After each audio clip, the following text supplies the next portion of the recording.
welcome to Arcade Hangout. Episode number, we didn't even bother to check this one before we were doing that whole build-up to the show. 93, I think. 93. All right, so for all you magic people out there, 93. 93. Leave that one go.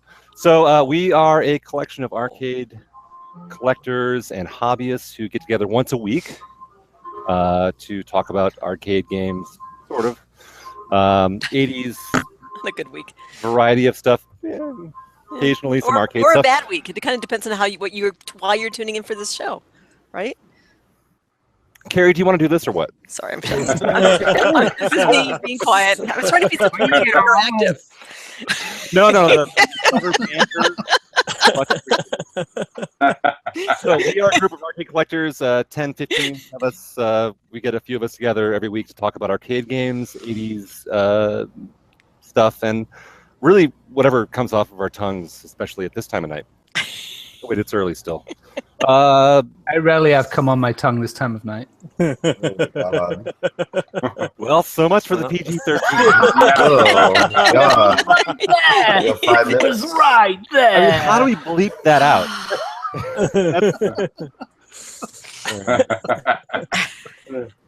You're doing this next time, Joel. No PGs watch this show. So actually, no, it's we're here really every week, but like we want to talk this week about an upcoming event which is dear and near to all of our hearts. Most have been going for years to this event. This happens in Eagle, Idaho. It is at Grinkers Grand Palace. It is the Queen's birthday. This is arcade mecca. I mean, people talk about all these arcade events around the world, but this is an established. I mean, fun spot. Yes, true. Look at it. Chris is wearing the shirt. Yeah. Fuck you, Chris. I was wearing it first. Nice. Nice. Hey. PG-13. All right, I'm going to have to ding you for the F-bomb. There you go. Ready? Yeah. But that's a good thing, right? And as you can see, the Grinkers shirts are available in arcade bod size. Oh, I'm living proof of that. that barely touched armpits. They're also available in sexy buff boy size there. Andrew is, They can't be talking about me. No. That's Jimbo. Boy. That's definitely Jimbo. Yeah, Jimbo's got the medium size, and I got the big boy. I'm working on changing the phrase arcade body into something super sexy. Do it. Do a good job, buddy. Keep it up.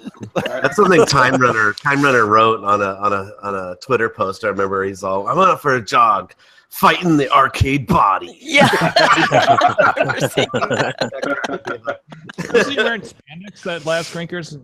He's got like a spandex get up. I'm pretty sure. Well, I think I'm serious. Like I think he was. Yeah. Because I think he does a lot of cardio or something. I think he runs. Yeah, I think he runs. Does he listen to? I imagine he listens to Olivia Newton-John when he's out fighting the arcade bod, right? Oh God. So, anyways, Grinkers. We don't need to talk about Time Runner and spandex. And we have a special guest here today. Properly back on topic, because it is true that actually one of our founding members. Yes. So before some of the rest of you who've been on the show, we have one of our founding members back. He's not snoring yet. but he is a little bit of a vampire. He does live in the dark. Very dark and spooky. So we're trying to do a less raucous show, at least in the initial part here. Where we have our very good friend Steve, the proprietor of Grinkers Grand Palace, who's hosting all of us in a month and a day from today. Yep. Right? So today's the 12th. That's We are 4 short weeks away. But who's counting? Right? Yeah. 4 weeks and 2 days, I guess it is. Yeah. From this great annual celebration we do at Grinkers Grand Palace in Eagle, Idaho. And we might not have all met each other if it wasn't for It's you. a hug fest. That's That's true. Actually, yeah. Yep.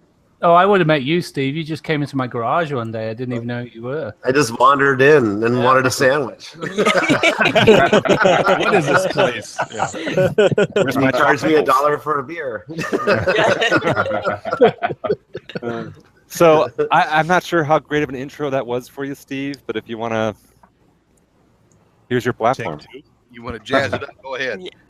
Yes. Thank you for coming on, Let's Steve. recap that intro. Steve, it's Yeah, so great to see you again, actually, on the show. I know we've had you kind of peeking in and out occasionally over the last year or so, but yeah, it's great to have you on the show.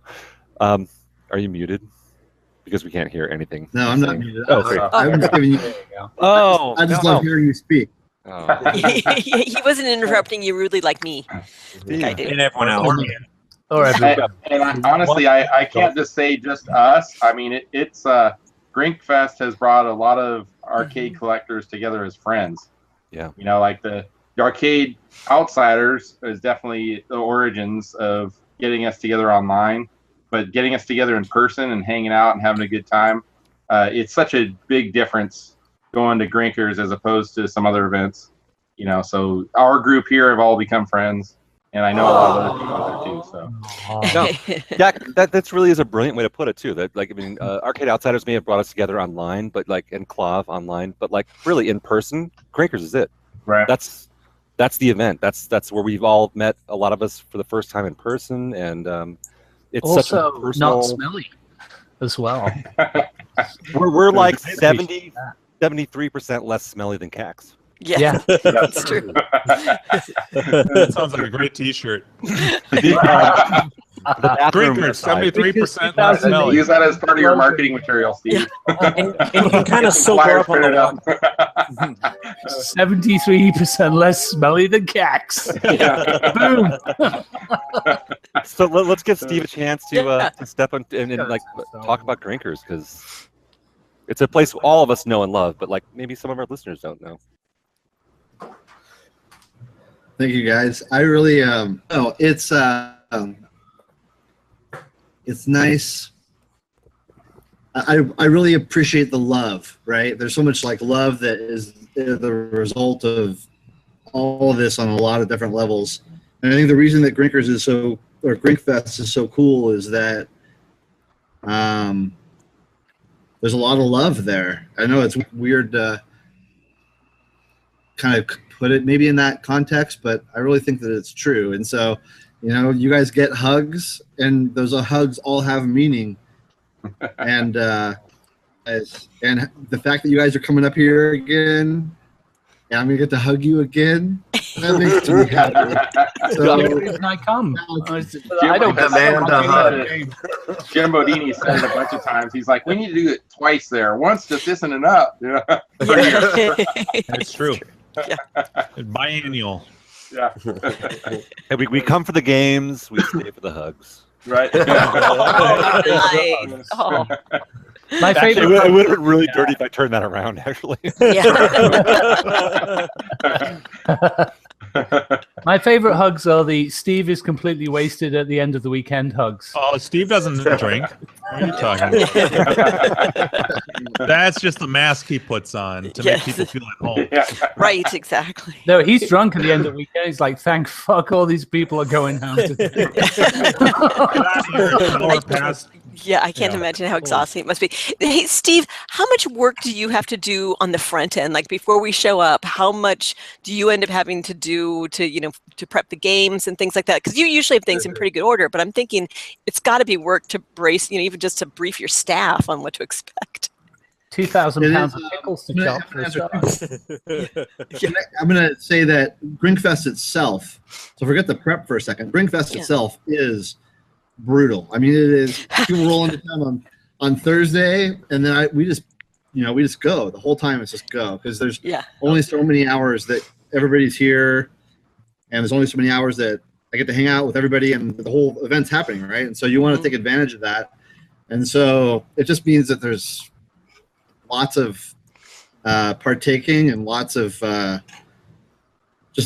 everything. It's just really, really busy. And the prep is insane. It's the nice part is actually, I should say that the prep is insane for a lot of people, but fortunately it's not too insane for me, because GAC takes like all of it. So this is really, I would say that Grinkfest, if you want to like start allocating like the people that are responsible for things, GAC definitely needs to be in that list, because he has he's driven the event. So he is the, as far as I'm concerned, I mean, I have a tremendous amount of respect for GAC and a tremendous amount of appreciation for GAC and 34K with the talents that he brings to the table. It is a so that's I guess that's another thing that makes Grinkfest rad, is that it's like so many different people know that so many different people have contributed to making it happen, and so I think people appreciate it more and value it more. Yeah.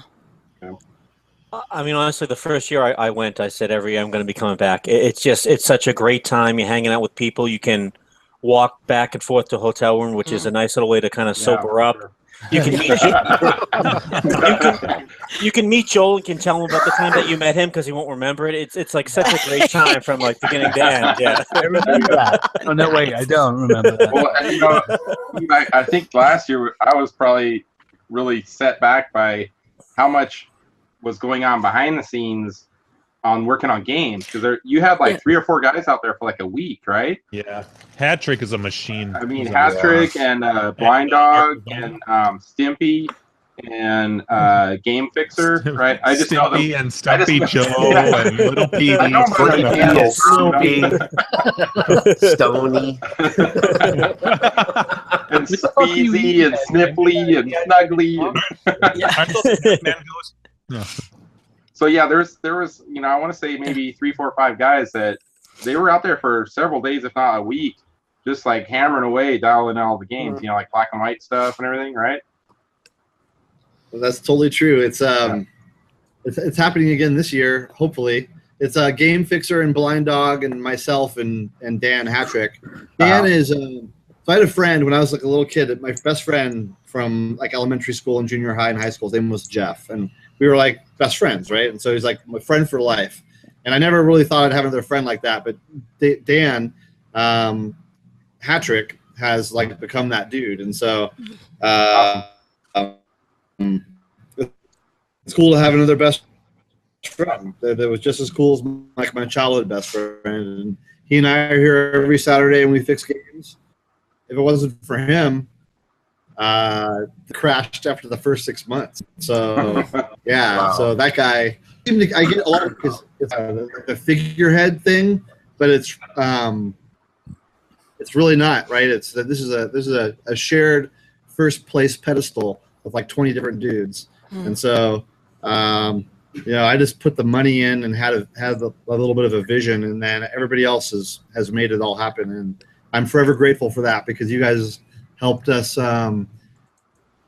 It was cool, and you guys are all a part of that, and I appreciate it. Awesome. I'm still blown away by the amount of games that are actually working in one place, and the fact that you have them running all the time. Right. I mean, I have like 25 games, and at least 1 or 2 are broken at any time. So multiply that by 10, and have them on 7 days a week. Like, holy shit, that just sounds like hell to me. And not just running, like running pristine, like everything works. Like it's amazing. They're collector games. They are. Yeah, and they're running on quarters, and you always hear about people, about people who run arcades who say, "I'm not going to do quarters because the things just jam all the time." But it like everything, it just works. It is amazing. Yeah, that's a lot of work. That's way too much work. Quarters is definitely a part of the experience. I would anybody that's thinking about ever opening an arcade, I think it's a really cool opportunity, honestly, for like if I were you guys, maybe you guys aren't a good example, but if I was buddies with like 3 or 4 guys in a town and we all had some games, like we all put in like $200 a month and we rent a little place and we make an arcade with like 12 games in it or something. I think there's a really cool opportunity, like in the nation, for like a bunch of small time arcades again. I think it's not doesn't have to be too expensive, and so I think that. But if you do it, hey, you want to live in please California and try and do that. It's a different story. Just because of the people? Oh, it's just so expensive. So expensive for any kind of real estate. Well, how much would like 1,000? But Steve's telling like a 1,200 square foot space cost? Like 1,200 square foot, you probably pay about $2 or $3 grand. About $3 grand. $3 a month. Yeah, I'm telling you, you can make that work. Oof. Oh, good. Well, been down You that know, for like that. Nah. But definitely, if anybody that does anything, I would just advise them to use quarters, because I think quarters is a really big part of the experience, right? Yeah. Yeah. So Steve, actually, to balance that, like, how much would you say the success of Grinkers is based on the fact that you're a bar arcade? Like, you know what I mean? Like, so if you weren't going to serve booze, you just wanted to open up an arcade just to let people walk in and not serve food, not serve drinks, not serve anything, would that still be a viable business option, do you think? Or is it like? So I'd be happy to, like, Grinkers is a hobby business for me, and so I would be happy to just tell everybody how it is, so that if anybody can learn from what I've done, what has been done here, and use that to make something else, that bring alive another arcade, then I'm down for that. So for that reason, I'd be willing just to share everything pretty much. I can tell you that the revenue is about 50-50. So most people think that, it's all about the beer and the wine sales. Right. Almost everybody says that. Oh, it's all about that. Right. That's the and they think, so they think that the quarters are going to be nominal, but it ends up being about half and half. We get about half our revenue from quarter sales and half our revenue from stuff and they're definitely codependent though to make it work, right? I mean, if you were just a neighborhood bar without games, it may not be as well, not do as well. Are you talking gross revenue there, Steve? Sorry, say again? Are you talking gross revenue there? Okay, so yeah, gross revenue is 50-50. That's correct. Okay. So is the profit margin higher on the games? I mean, because you've got staff, supplies, or all the other stuff to pay. Well, you got the cost of all the games, so right. Yeah. For it to be worth calculating profit margin, there'd have to be a lot of profit. And so Grinkers is not a Grinkers does fine, but it's not like, oh man, it's all about the profit. I don't really know, because it's kind of again, I'll tell you guys that it's kind of like a almost a break-even proposition. I do make a little bit of money on it, but it's not like I'm getting rich off of it, right? If I wanted to get rich off of it, I would have built it somewhere else. But this Grinkers is 3 minutes from my house, and so it exists here. Yeah. And also, the nice thing about Grinkers being an Eagle is that it's Eagle, right? And so there's a certain the games are safer in Eagle than they would be in like downtown LA or Oh, that's a good point. I remember seeing games literally sitting outside overnight there. Yeah. That would not last long in my area. Oh, I know. I get the feeling about Eagle that it's sort of a more mature, sort of maybe slightly more affluent demographic out there.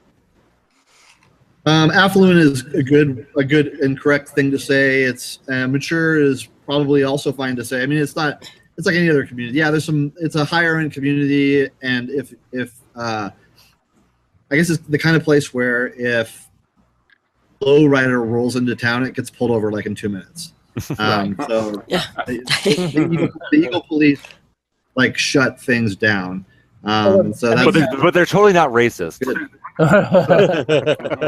They're actually not. Wherever you've got a more affluent, I'm sorry, I was making a terrible joke. Wherever you've got a more affluent community, if it's not like a huge business hub, then it's typically an older community where people are with, they've made their money, they sort of move out there to settle down, retire, or and so that's what I meant by Eagle. Sure, yeah. Eagle's more like a suburb of Boise, which is a technology play, right? So there's a lot of tech people in Eagle. There's a lot of business people in Eagle. There's a lot of that kind of stuff. And so, it's a good place for Grinkers. It's so out of curiosity, why did you open up in Eagle as opposed to Boise? Just because it was 3 minutes from my house. Yeah. All right. So you live there, so that was that made sense. Okay. Pay attention, Andrew. No, I understood that. I was just wondering, like, why Eagle specifically over like downtown Boise?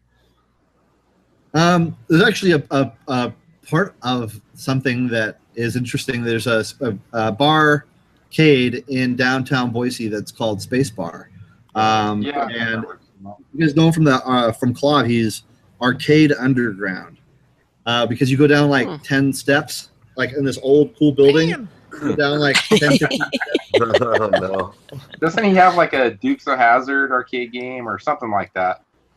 Or maybe That's right, Smoking yep. the Bandit? Smoking the Bandit, is that what it was? Smoking the Bandit. Yeah, that's right. It's a custom. Yeah. I remember seeing Yep. pictures of It's a one-off. Not a So pin. what is that, a 60-in-1, or what does that mean? it was some kind of open source game that was developed. So you think kind of like a Pi, Raspberry Pi, but it's like a one-off game that was made with a Smoking the Bandit theme, I think. Right. And then he built a machine around the game. Like, I think you can find the game online. What's All right, that? Jimbo, play the soundbite. Player one that you always see. Which one? That's Sorry, The I was- Smoking the Bandit soundbite I gave you. Killer Queen. What? No, I never got Smoking the Kill Bandit. Queen. Yeah, it's That's a 10-player game. Is that what you're talking about? Punch Your Mama. Kind of like Joust. Yeah. Yeah, that's Killer Queen. Wow. Mega Flappy Bird. Mega flap. Mickey. It's called Flap mother. Mother.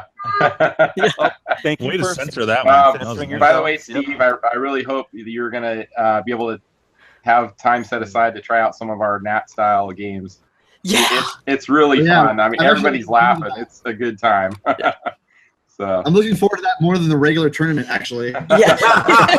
It's so much fun. we figured it's a great way to kick things off too, you know. So It'll totally be an icebreaker. We're gonna do that on Friday night at what time, Gak? We're gonna kick that off. I think we're gonna shoot for 6 p.m. ish. I guess Right, it depends so- on who all's there, but you know, I think we want to kind of cut it off at about 2 hours and not go too late. So Yeah. from It'll be about like 6 to 8. Pretty much when we kick off the main tournament, we'll do Yeah. a little aside talk about our Nat tournaments, not a tournament thing, and collect whoever happens to be in the arcade together and do our thing. But yeah, that should be Holy fun. shit. That's a pure fun. 34K. Can I ask you a question real quick? Yeah, what's up, dude? So I haven't, your arcade in the back is amazing looking.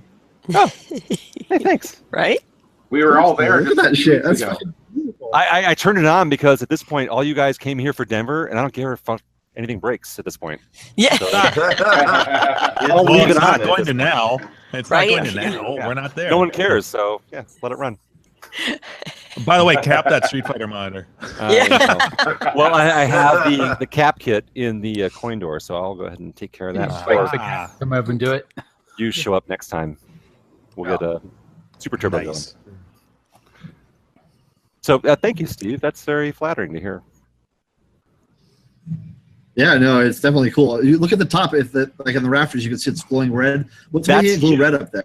That's your theme right there. Mhm. The red lights is all because of you, buddy. Yeah. What's making it red? Oh, so I I have can't see anyone. His aura. Yes. Behind my head here. So this light right there, if you can see in the Yep. camera. All right, so that is a light. So I when I was younger, I used to be super into model trains. So my nickname and you What scale? fuckers, HO. So my nickname was Choo Choo growing up. So I know that's horribly fucking embarrassing. So I'm bearing my heart before you guys. But my parents called me Choo Choo. Aw. So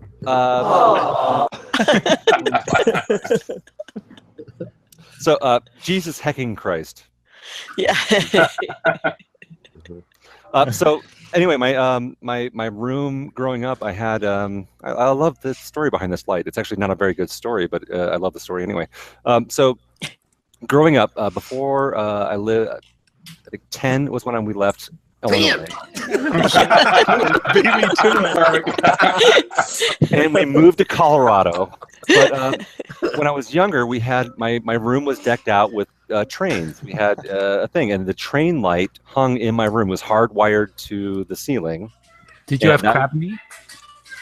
That's not funny, dude. I was 10. 10. So anyway, this train light, it hung in my room when I was a little kid, and then we moved to Colorado, and it was never really an appropriate thing to ever hang in any of the houses we lived here. So it ended up in an attic, it ended up in a basement, and then at some point, my mom, when I was in my mid-20s, they were downsizing. They're like, we don't have kids anymore, so get your crap out of here. And I ended up with my train light, and so now I've been carrying it around for the last 15 years, and not knowing what to do with it. And at some point, when I set up the arcade here, I pulled it out, and I was like, well, I own the house now. It's like I don't really have a house. Like, I'm not going to put this up in my bedroom. That's weird. My wife is not going to like that. Nice night light. That's like, so I was trying to figure out what the hell to do with this thing. And at some point I was like, it's hardwired, but why don't I just plug an extension cord into it? And then I could plug it into the wall. Like, it doesn't actually have to be hardwired to the, so, I cut the wires off and I rewired it, and I bought an extension cord and clipped the end off. And so after 28 years of it never having light being shown through it, I hung it in the arcade, and now it shines red and green lights for everyone to see. I know. Yeah. I love that story. And it's trains. It's trains. It has nothing to do with arcade, but like, to me, it's like part of my youth. Like, that used to be my childhood light in the middle of my room, and now it hangs in my arcade, and it's trains. And I don't fucking collect model trains anymore, but that's still, an awesome part of my youth. Steve has a light like that. He used to have in his bedroom. It didn't work, so he just puts it in the arcade now. Go ahead and mock my youth some more. That's fine. No, he's talking about my Starlight projector. I did it. Galaxy. Yeah, the Galaxy projector to hope it would stir up some some Galaxy action in the bedroom, and just, all it did is stir up sleep. You're like, can we talk a little bit more about Uranus?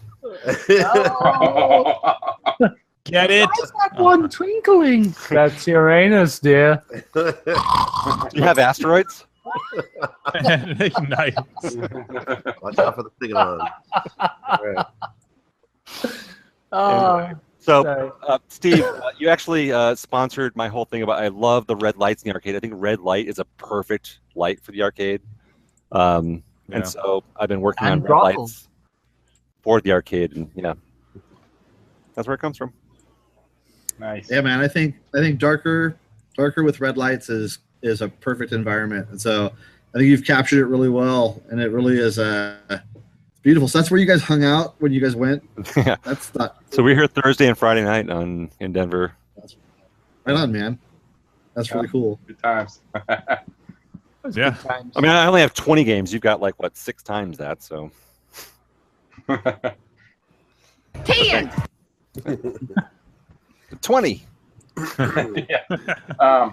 So, Steve, any hints as to games that may have been swapped around since the last time we were out there? Oh yeah, you haven't posted your one game a day on the... Oh yeah, we're building up to that. Yes. Flappy Bird now, right? Yeah. That's pretty cool. Jimbo, I'm surprised that you know about that. I think I'm not surprised. I think that's pretty cool, because it's kind of fun to know that somebody was kind of expecting that. So thank you for that, man. I wanted to do I was going to do a video down a row. So show 8 or 9 games in a row as you just kind of go down with the camera, and then ask which one of these is new. So I think I'm still. Ooh. Yeah. So I'm going to do that in the thread. One of these games is newer than the others. We should tie that into a goofy prize for Grinkers. That'd be awesome if we can actually get people who recognize the thing and actually come out to the thing and can throw in the name of the game and make a goofy little prize. Who picks the most first by the time Grinkfest starts? Yeah. The first 5 beers are free. Easy prize. The best prizes are always beer prizes. I'm going to get a beer. That man just won a prize. Yeah. A 10. A fuck. Yeah. Stop that one. Yeah. Nice. Good job. Yeah. A pho. I got to do a quick shout out to my buddy Adam G in Rockland. He was pretty close by. I just got a couple of new cans here the other day, so oh, look at you with the give me too late, buddy, too late. I already drank them.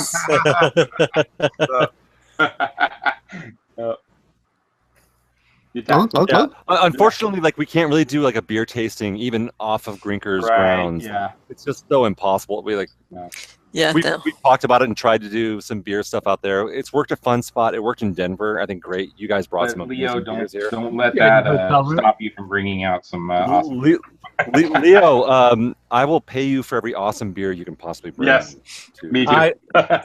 I'll bring some beer. Hopefully, Trios has growlers by then because those are easier to transport. Yeah. Yes. Thank you. Transport. That's the word I was looking for. So we'll need to have an official arcade hangout suite or room is fine. Adam G just volunteered his room as the beer tasting room. If anybody wants to go. Adam. He just texted me. Volunteer my room. As long as we aren't drinking, eating wings. I'm assuming we'll be I go invited. Coming out. Hold on one second. No there we cheeks. go.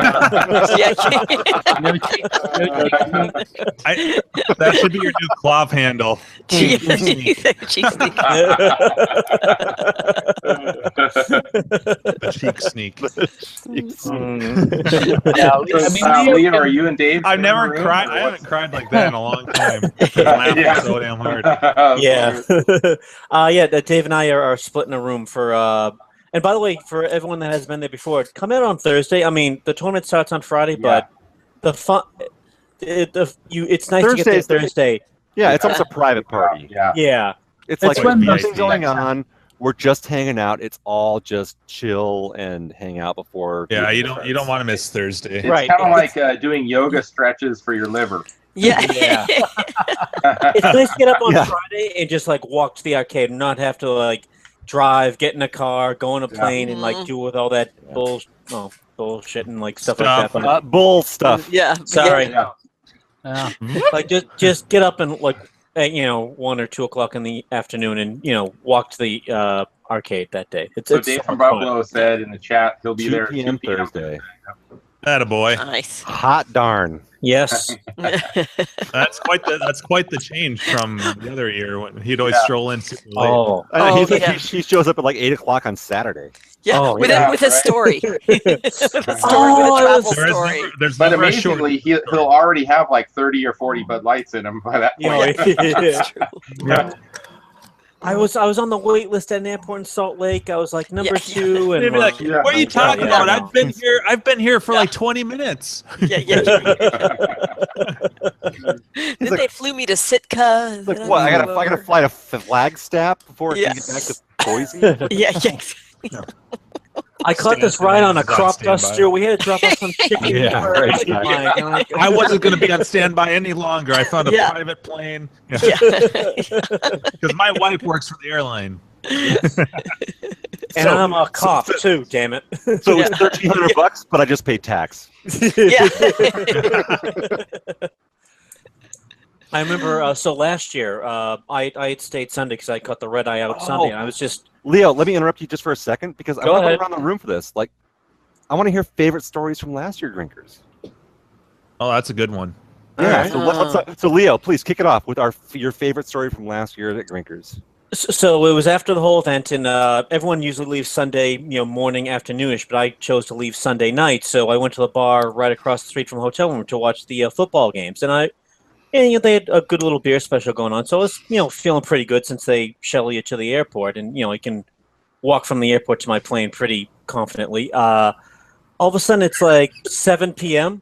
And all of a sudden, I see Dave and cousin Brian. I'm like, "What the fuck are you doing here?" Like, they left at like 8 o'clock in the morning to get on their flights. Like, "Oh, sorry, we got standby, so we ended up just staying here for the night." So we ended up crashing, having a couple more drinks, and I bid them farewell around sometime after 8 to 9:30 ish, and had a good little time for myself. Slept the whole plane ride back, but that and having Dave's just tremendous hot dogs from the crock pot were my favorite event from last year.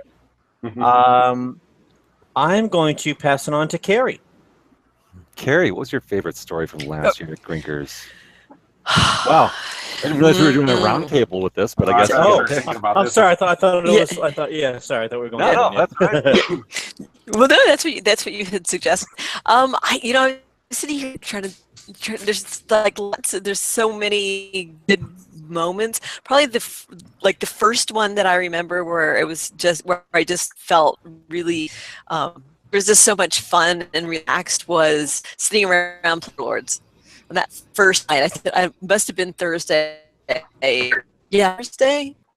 And it was just a really great time. And there was no particular like moment of it, but just kind of that general feeling of like, I'm here, and everybody's laughing, and it was just, and I didn't lose, so that helped.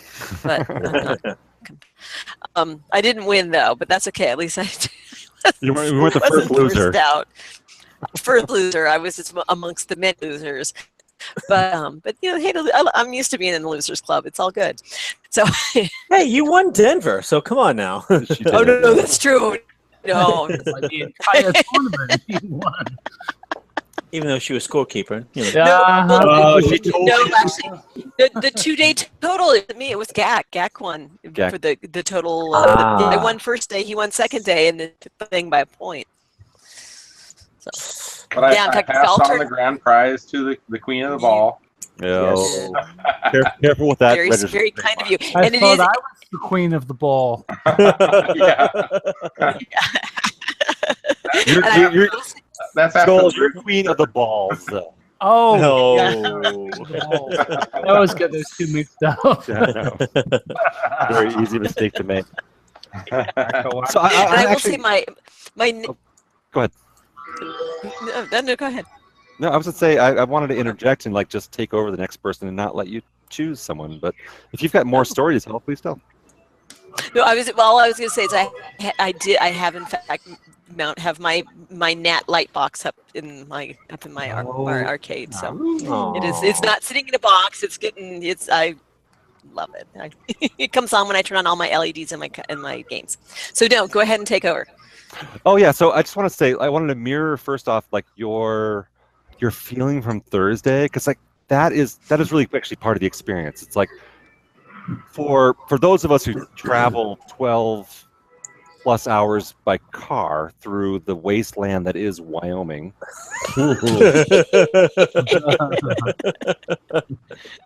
Sorry, Wyoming. I'm totally not bagging on Wyoming. Fuck you, Wyoming. But it sounds like you are. But the Thursday night, like when you said that, like that's why I wanted to jump in and say this is like it's such a relief to finally be there after a day's travel, early morning, and like here we are, we finally made it. I remember our first year, which the big Colorado group made the drive to Grinkers, and it was like, we started off and we're talking like we're playing like 80s mixes on our iPods and like rocking out in the in the rental car that we were driving, and it's like every little bit we got closer and closer and closer. It was such a great build-up, and we finally got there.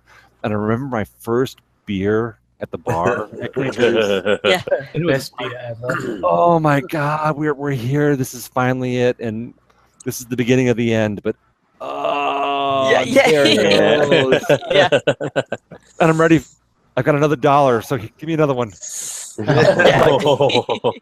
just that tremendous relief of like a long day of travel, and when you end up at a friend's house. Our buddy Steve Barbie, who hosts this thing, you're at a friend's house who's putting on an amazing event. It's such a relief, and you can just sort of like let all the travel tension go away, and it's such an awesome thing, like showing up and then you start seeing your friends and everyone's showing up and everyone sort of filters in slowly on that first night, that Thursday night, where it's like, oh my God, and now Steve is here. Yeah. Now it's like, oh, Carrie, and you made it. And like it just turns and this louder whole thing. and more. Yeah. Yeah. That build up on Thursdays is amazing. Yeah. So I mean, honestly, like my favorite moment. Oh, not period. that build-up. That wasn't me. I don't believe you. Nah, it's always real. Like the dog is off scot free from now on. Like it's always real. Yeah. Bad dog. Yeah. But honestly, like that, like when you were saying that, like that first moment of arriving and just like as everyone starts filtering in, that is by far my favorite moment. And of Grinkers, so far the last 4 years, it's always been like that. But like, I want to say like our thing that we did last year with Jim and Carrie and I and whoever else joined in for some of it, where we were actually trying to go through and play all the games we wanted to play, which we did at Fun Spot as well.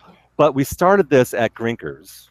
You did it like on Sunday, right? And this is a Sunday. This is after everything is shut down. I think Steve Barbie was too hungover to actually be there, so he bailed on us. But like, that's cool, and I respect that. A little recommendation: do not challenge Carrie to Warrior. Yeah. A lot of shins will be involved. She will take you out, and I don't mean in the game. I mean like physically. Yeah. Ever since that year, Jimbo, instead of Steve needing to bulletproof all the games, he needs to carry-proof all the games. Oh boy. She will give them the rockin' challenge. Yep. Put it this way, she gave one of the most rare machines ever built in your arcade. Let Carrie have a shot at it. Yeah, no big deal. She's throwing her fucking shoulder into it. Yeah. She gave what was the game at PAX? Take the joysticks home with her. She rips off the trophy. Panic Park. That's mine. You gave Panic Park a run for its money. Yeah. That says something. Yeah. I've got video. It's amazing that that my joysticks are still functional on my games. Your joystick isn't broken in? All right, Carrie, go to it. So maybe Warrior needs to be one of our not a tournament challenge games. Well, Carrie, be kicking you when you play is like whoever. Actually, Warrior, you can almost do like one player blindfolded, the other player blindfolded, and then two players screaming at them what they're supposed to do. Oh my god! Because your partner. Right? It's such a slow game. You could almost do that with Hit Warrior. him. Where it's like Hit him with the sword. Yeah. back. Yeah. What does that mean? Get some space. So, so our challenge last year for Grinkers of like trying to play all the games we really wanted to play that we didn't get a chance to play for the rest of the weekend because we were busy socializing and drinking and having a good time. On Sunday, that was brilliant. And I love the fact that we're going to do it again this year. I'm pretty sure. So, yeah. Hey, Gak. Yeah. Yeah. What do you think about putting together like a, for anybody that's straggling on Sunday, trying to put together like a everybody together at the same time type of thing? Like, if you're staying until Monday, everybody's going to try to get together at 3 o'clock on Sunday or something like that. Yeah, that'd be awesome. Well, except for I'll be gone by then, but yeah, have at it. My flight leaves, I think. At that point, Gak's going to go home and just cry in a fetal position for a week. I'm taking 3 o'clock on Sunday is everyone to the bar. You are forced to drink a beer. I know it sounds bad, but you'll feel better. Hair of the dog. I added. I normally was going to have Thursday, Friday off work, but I added Wednesday because that's when I'm planning on making the Hall of Games out. So, but I got to go back Sunday. So nice. So have you shared that with everybody already, Gak? No, so no one knows except for Chris and I know about it, but no one else knows about it. Nobody. So feel free to tell that story if you want. Steve, if you want to tell that story. No. I think it would be better if that story came from you. Okay. All right. Well, I'll probably get some of the information. I love that story. I've sort of heard some of it through my buddy Mike Manoman, because you bought a Super Sprint off of him maybe 2 years ago. Yeah. So he told me, and I didn't know about this until he said that. He's all, yeah. So Steve bought the Super Sprint off me, and then he had me put it in this storage unit. And apparently there's like a bunch of games he owns that are in this storage unit in the Bay Area. I'm like, whoa, crazy. He's got games all over the place. Wait, shit, Steve, this isn't the Super Sprint you have on the floor? This is an additional Super Sprint? No, he has another one. It's a super duper. Currently in the Bay Area right now still. That's the backup to the backup. Yeah, right. All right, It's a super. Steve, you let me know if you want to sell that thing. I'll take that shit home to Denver. He'll take that poop Sure. home. Coincidentally, that was one of my highlight moments too. The three of us playing Super Sprint, the one-handed with the beer. Oh yeah. Testing that out. Yeah. So we should do that again this year, just for fun. So Steve obviously knows I'm going out, and he maybe 3 weeks ago you just said in a text. We have a group text between me and Steve and Andrew, and you're like, "Hey, Gak, I have a crazy idea. Something I don't know if you want to take up on this offer." I'm like, shoot it my way. Let's see. Maybe it'll work. So you're like, I think, quotation marks, I have about 12 games in the Bay Area. Would you be willing to get a truck and drive them out here, and you'll, basically pay the travel expenses for it. And I'll buy you a beer. Yeah. Oh yeah. Thanks for the $1 beer to make up for the, 80 hours of driving and this and that. No. So I don't know. A few days goes by. I love you, Steve, but you're like me too. We forget about stuff. Your memory fades a little, and I'm like, okay, are you sure there's 12 games, or are we talking 8 or 50? How many games are we talking? And so like, I don't know. Yeah. A few hours later, or maybe the next day, you texted with this massive list. Oh no. And you're like, I'm counting 22 or 23. 22, yeah. And I'm like, okay, all right, that'll work. Okay, That's a bigger truck. Just twice as many as you thought it was going to be, right? So it's all good. But it'll be a fun trip. I'm going to try to document as much as I can of it, so make a little video of it later. But so good times. Is it going to be you and your sons loading the games up? So my oldest son he's going out there with me, Seth. He went with me to Grinkfest 3. Mm-hmm. And he'll be riding along with me and loading games. I might enlist my younger son to help load too on that, because the weekend before Grinkfest, we're going to go out and load all the games and then haul them up Wednesday, actually, because I don't want to do that all on Thursday. I'm going to be starting drinking on Thursday, right? So damn straight. But yeah, so good times. I'm looking forward to seeing some of your excess overflow there. Yeah. I can't believe that's only like a month away. Holy wow. I know. Right. Month and 2 days. Yeah. Yep. 4 weeks from tomorrow, I'm going to be driving out there with a truckload of games. So yeah. I expect some photos. Yeah. No, we got a new Gak face. Ooh. Mixed up with what are you going to I'll do pair it that off beer up as like a new thread. My most epic haul ever. You won't believe all these games. Yeah. That would be funny. I think you should just park that truck in the Grinkers parking lot and just run a cord in there, and people can just walk into the truck and play games. I'll get a disco ball hanging from the back. And put a couple of ramps, a bit of plywood to get in and out. Yeah, there you go. We'll get some to-go cups from Steve so we can bring our beers in there. Yeah. So, and then I guess my next question, Steve, since we're talking about it, is there space to put them somewhere on the other end, on your end? Or do I just unload them in the parking lot in front? Or they're going into the bathroom. Yeah. All right, so two quick things. One thing is I want to tell the story of where these games came from. Yeah. And then I also want to tell you the story of where they're going to go when they arrive. All right. I want to get a beer though. So somebody remind me that I'm supposed to talk about those two things. Okay. All right. I'll be back in a minute. Go get a beer. Okay. Fuel the conversation. Yes. Whoa, look at that. That was dramatic. What were those two things? I just forgot. All right. So who else has got a Grinkers story from last I'm year? gonna wait for Steve to get back for my story. So. I was gonna thank him. I was gonna thank him for staying after hours so I could get the eyes record. That's totally which almost did not happen because I flubbed my first I got to 15 million and I just sucked balls. Not in the good way. Right. Exactly. No. There was not like happy stray way. pubes and all kinds of stuff I was choking on. Oh yeah. It was disgusting. I always call it involuntary dental floss.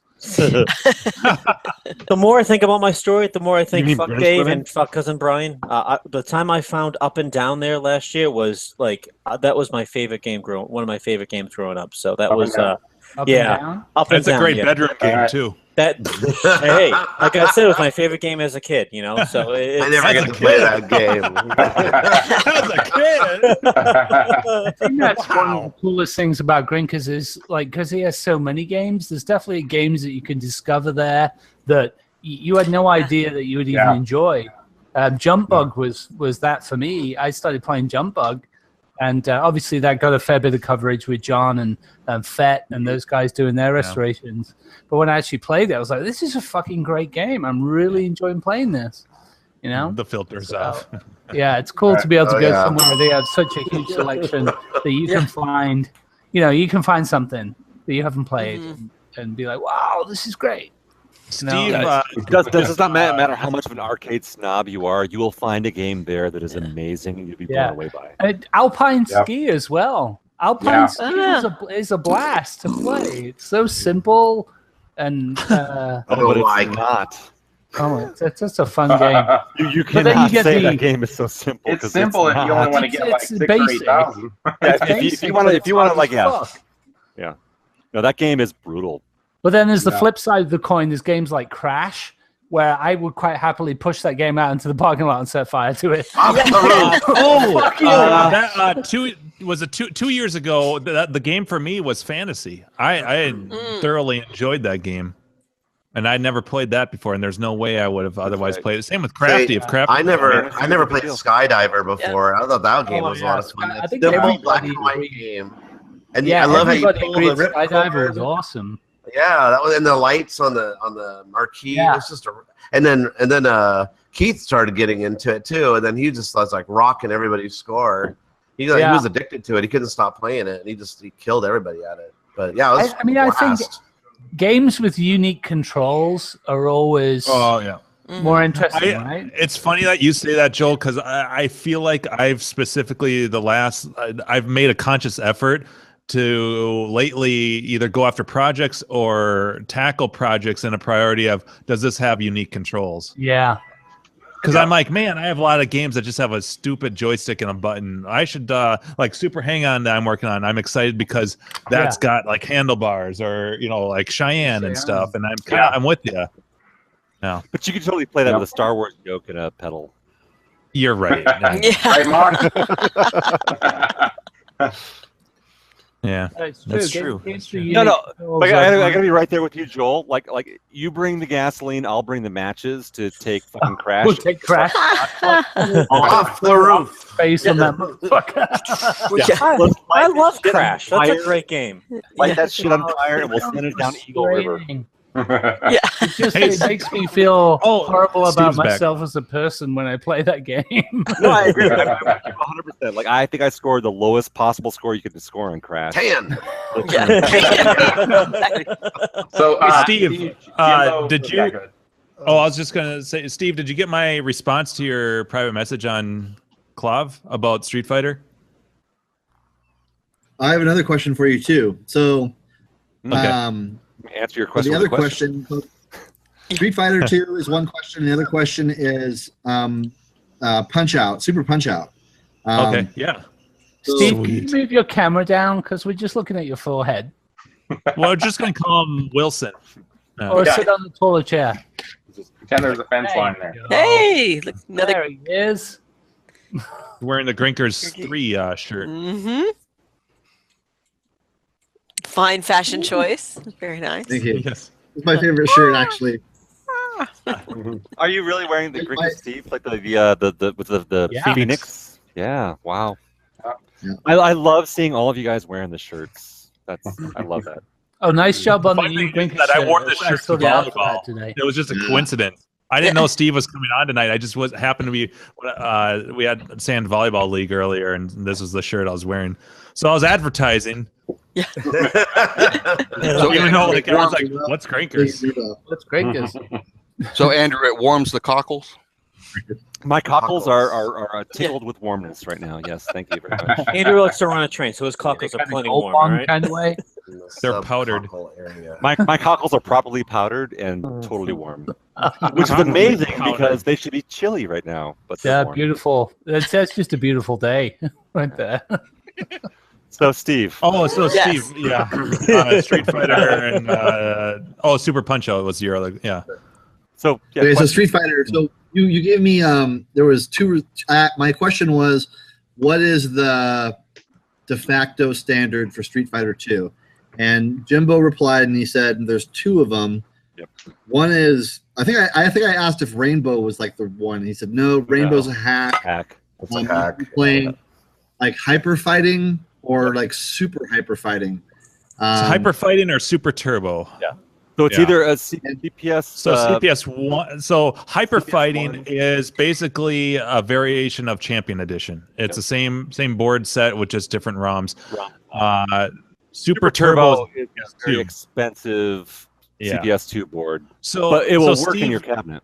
Yes, they're both JAMA and use kick harnesses. Same kick harness. Yeah. Super Turbo appeal. That's kind of like the Cadillac for competitive, like really competitive players. That's kind of like the Cadillac. That's what everyone plays. But if you're talking that's the Grandmaster Challenge version, right? Isn't that what they call that? Yeah, that's the Japanese. Yeah. So Hyper Fighting, Steve, is like the most balanced pre-CPS2 game. It's more pure original, right? More pure original. Think of it, Steve. You have got Champion Edition. Hyper Fighting is same characters with more moves, faster gameplay, and it's a little more well balanced. So I would say if you're looking for an all-around game that is more approachable, Hyper Fighting is it, because people will recognize that. And it's not as combo based. It's not as the gameplay isn't as crazy advanced as Super Turbo. But Super Turbo, like for like your average Street Fighter 2 player, they're not going to like it. They're going to hate it. They're going to get beat by the first guy, even if they're really good at the game. You have to be a really good Street Fighter player to play and enjoy. It's kind of like going from Mortal Kombat. I hate to use this as an analogy, but it's kind of like going from Mortal Kombat 1 to 2. The CPU is ridiculously more difficult. Yeah. So yeah, like I would go with like Hyper Fighting, like Jimbo's like recommendation. That is the right one to put into your game that you actually want to have on the floor because it's playable. Super Turbo cheats. It's a tournament game. It's made for real competitive players. It has the most characters. It's the last version of Street Fighter 2 that was out. There's the most bells and whistles with it. That one or Anniversary, right? Are the two pinnacles. Yeah, Anniversary. That's a stupid expensive board. But I mean, that's what I'm saying. But those are the two pinnacles, right? It'd be like Super Turbo or Anniversary, and like if you could have one of those. Anniversary's kind of what's the right word? Novelty. It's not really. But it gives you like if you're as a sorry, I don't want to debate this, but like it gives you as a player, like I don't have to know the hacks. I can choose what I want to play. So if I want to play old Ken, I don't have to know a certain joystick movement and button movement to enable Ken. So it's it's the approachable version of Super Turbo, but it's still just as cheap and fucking lame. So I would say that, like Steve would be best served by, and I totally agree with you, Hyper Fighting. Yeah. That's the perfect. That's one. the most approachable game, and it's most on the board he already has installed in that thing. Yeah. And that would be victory for everyone. Yeah. Except for it's true. People who don't I've heard some. I'm just going to forget. I was just going to say something about the ROMs, but yeah, you're right. Or just get time killers. It's just as good.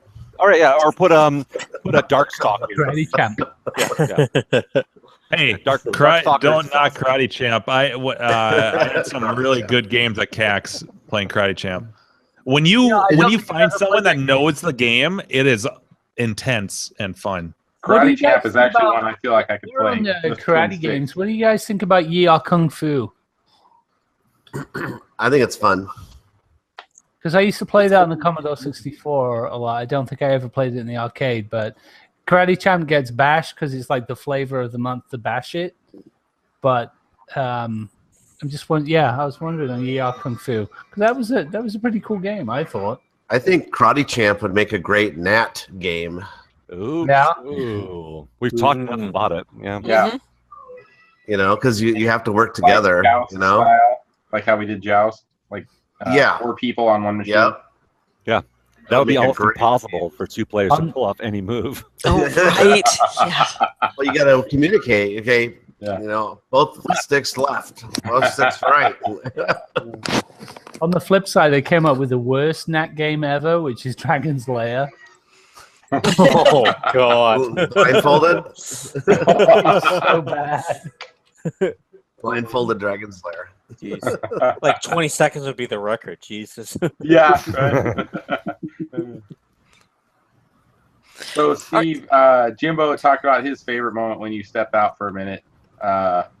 Well, I don't know if it was one of mine. It was the fact that Steve was willing to keep the place running while I played Eyes for like 3.5 hours. Dude, he basically kept the bar and the whole place open, and it was as a private party until like fucking 3 a.m. or 3:30. And man, I gotta say, hats off to Clint too, man. That guy's a trooper. Dude, wiping his fucking sleep out of his eyes and still watching Jimbo play. I was so effing frustrated. I was so frustrated with. I got to 15 million, and I was down to 1 guy, and I'm like, "What the hell is going on here?" That's like the story of my life. I can pull 30-40 million any other day of the week, but anytime I tried it at CAX, I sucked.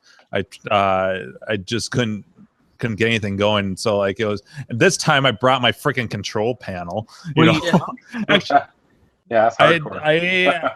I can't remember if I had a steady. I'm sure I had a steady buzz going at that point, but yeah, well, you I got there. You have to be in the drunk zone, right? There's a zone.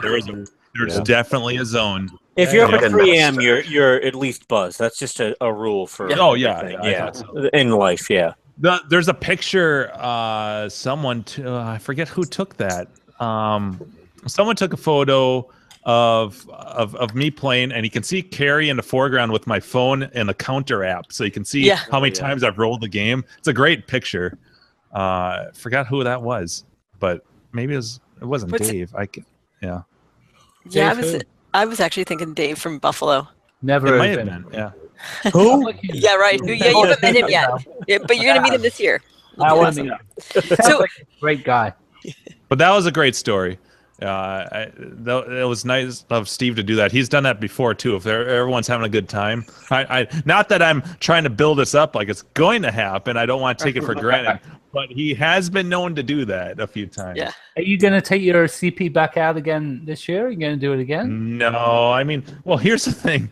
So I did get the world record, and Clint posted and stuff, and I realized that, okay, this is kind of a game that no one really gives 2 craps about. Is that a game? Yeah, right? Is that like you know the world record that I beat? It was cool because it was a 33-year-old world record, from like 83. But until someone else beats it, what's the use? No. That's bullshit. No. I mean, this is what we do. We play old games that are from the past, and being able to hold a world record on any game, that matters. That matters. Yeah, it does. Yeah, absolutely matters. I think I would rather. Steve hasn't talked about Super Punch Out, but I would rather maybe like Arkanoid, like tackle Arkanoid or something like that. Yeah, Arkanoid would be a good one for you. You seem to be like pretty high up there. Steve's Arkanoid. Steve's Arkanoid's a rare thing though, because it's got the most sensitive spinner. Oh, has he got the crazy? Play that one in my shed that I can't even fucking play it. That's a nice picture. Look at that. Yeah, that's a good one. Show you guys. Oh no! Fuck you. That's worse than I timed it just right, or just wrong, however you want to put it. Did you guys see the thumbnail? I love you, my fucking asshole. Tonight, by the way. Definitely not, Pete. I know, right? All right, we're after 10 o'clock. But we still need to have. Steve was going to tell us about the origin of those games, and then also where they're going. You're right. All right, so Steve, talk about Super Punch Out real quick first, because while we're still on that. PG-13 13. Yes. Yeah, good luck. Right. I think We'll talk about the last hour. I think I missed something Griffin was trying to say. Oh, what he was I doesn't trying to count. say? I don't know. Just ignore him. It's always better. Yeah. All right. So Super Punch Out was. I have a Punch Out now, so I have another Punch Out, so I can. Oh, you've convert. got 2. Right. Yeah, so I can. All I need is a kit, and I can convert the other one. So if you can help me get a kit, that would be fun. Woo, the pressure's on. Yes, so you need the joystick, and then you need, I think it's the security board. I have to look into. It's been a while since I've looked into I think it's just 2 things. It's like the daughter/security board and ROMs, and that. But I don't know how often. I haven't looked into that since last Grinkers probably. Yeah. So yeah, I'll have to. You have a month and 2 days. Hey, something up. Steve, do you have arm wrestling? Nintendo arm wrestling? That would be a fun game to have. We do not. I've never had a chance to ever get one. I've never seen one ever. Yeah. I know someone who has a full kit.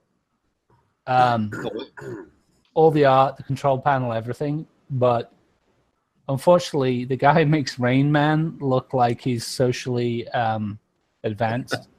Right, Steve? Right, other Steve? Steve Wesson Steve? He knows who you're talking about. No comment. Yeah. No, I mean, we know. Blow your nose. Yeah, I know who you're talking about. Yeah. Yeah, we know where there is one, and it's a full kit. It's all the art, the control panel, everything. Dang. It's a fully unused kit, but the guy who got it is just ask him.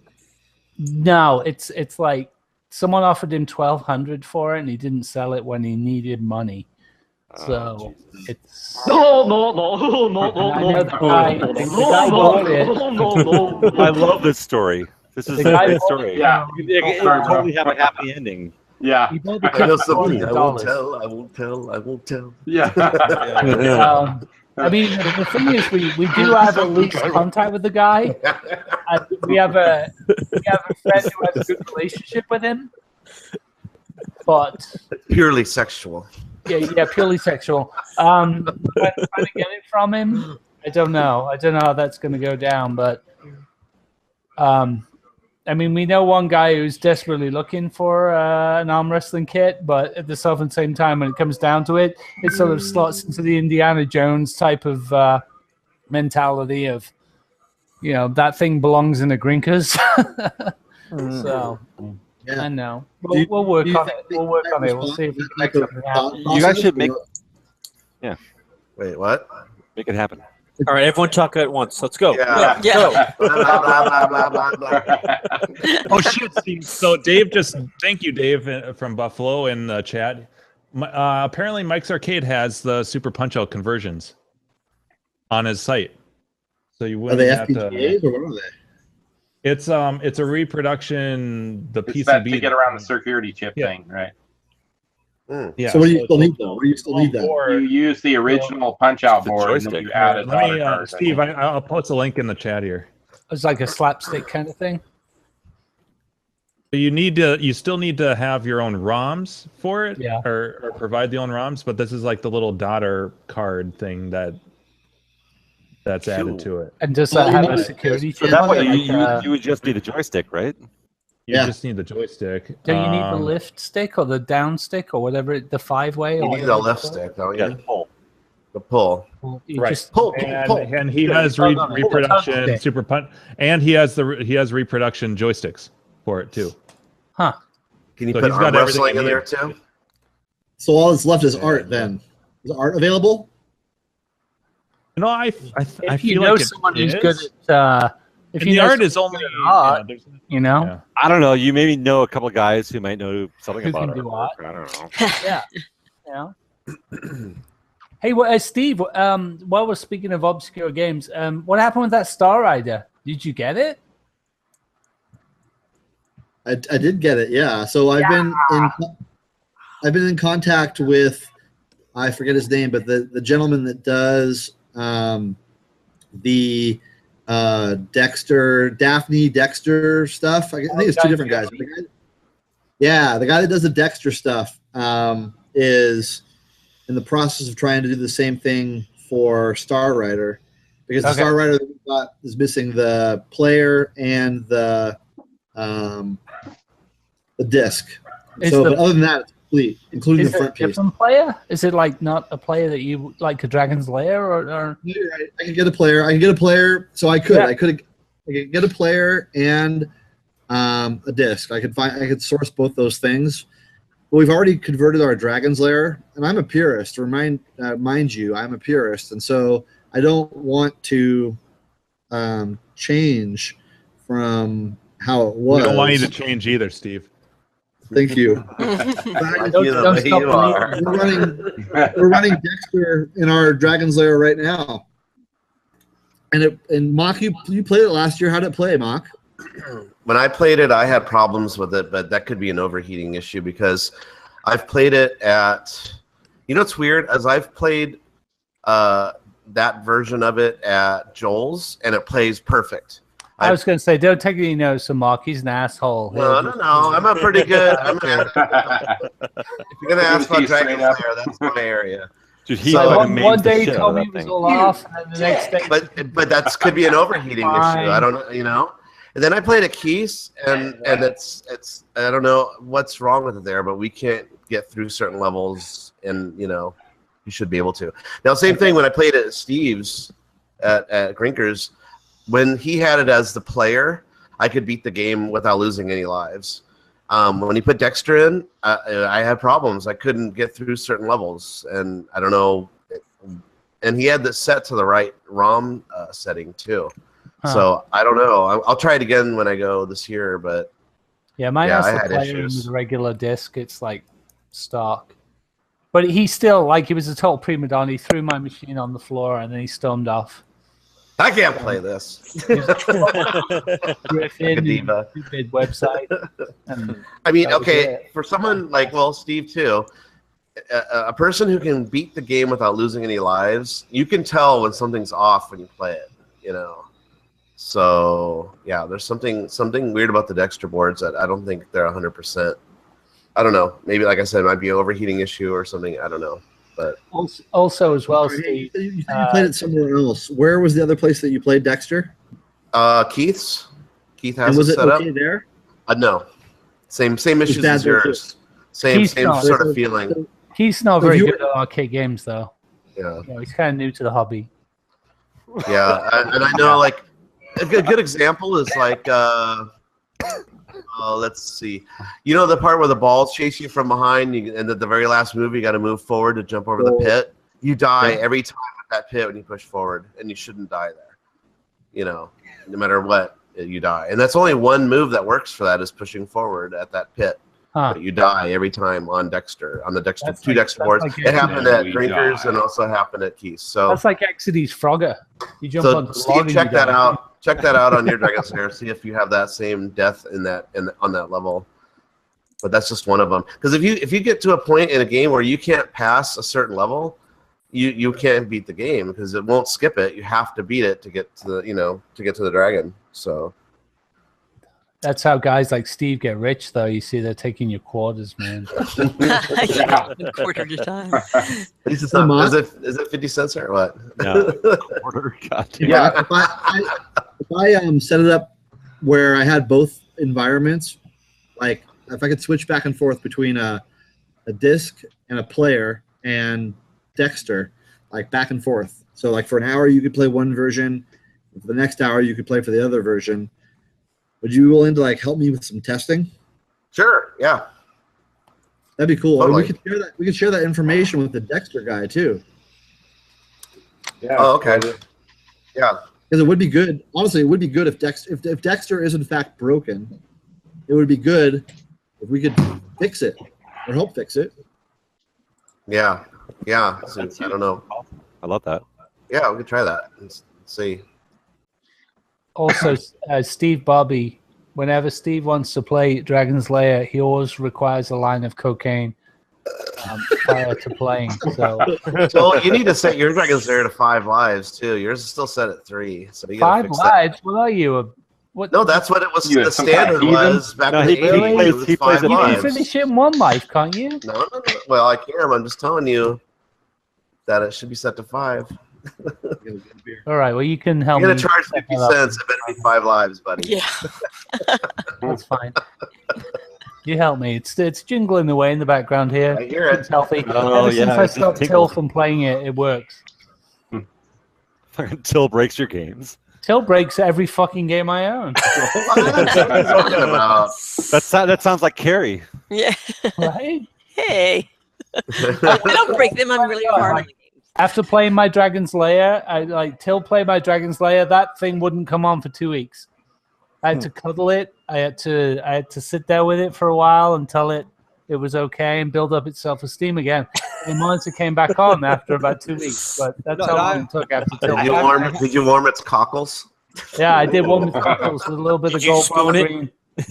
Gold Little bond. spooning, The green gold bond. you know, little caressing. Throw a bit of gold bond in there. Just It's happy now. It's fine. I'm actually Don't kind of sorry that Don't let Hawaiian people near your games. I think that's the moral of the story.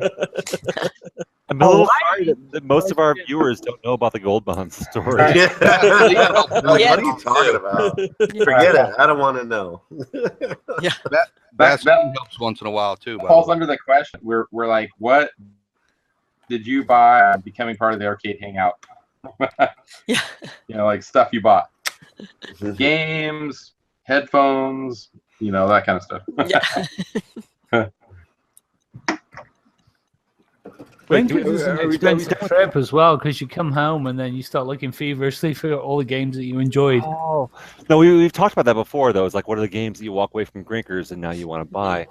Yeah, But like, jump we up. still want to hear like more stories about like Grinkers from years past. Let's reminisce some more about like Steve stuff. cut out again. Well, you know what? We were Yes. telling stories. You Yes. guys packed it between like 3 people and you got all ADD and shut off on some Right. other day. And we were still going to hear I'm the Steve tell fucking us. host, Joel. Shut the fuck up! I'm trying Right. to. Right. Yeah. And we were You're looking. stupid We at still that need to shit. hear. We need to hear Steve's story. We should complete the circle Yes, of the game. games. Yeah. Whatever. We're trying to finish stories here, but like this is We're having so much fun. That's the problem. All right. this is our PG-13 fucking episode for fucking. Yeah, right. Excellent. Team America. Fuck Good yeah. job. Full job. You just shut your cunt hole and let us tell this fucking story. Who's dinging? Yeah, Aussie Tiddly Very Ranker. swear word. Oh. Why did it have to be snakes? Nice. All right, who's got a good racist joke? Oh. I'm gonna All right, tell. Steve's my back, so. happiest. Oh. Okay. All right, Somebody Back mute on Joel track. right away. Back on Mute topic. Joel. Mute Joel. Mute him. I Yeah. got my happiest. Happiest story from Grinkers, and it is PG-13. No, wait, no. Carrie wants Steve to finish the story about the games I'm we taking have up. to hear about the story from this. We don't talk about arcade games on this. Yeah. What the hell? So earlier, You guys are such a bunch of nerds. Joel, What? beware of the band hammer. Orange Whip threatened that earlier. Oh, nice. Oh, Okay, Steve, go.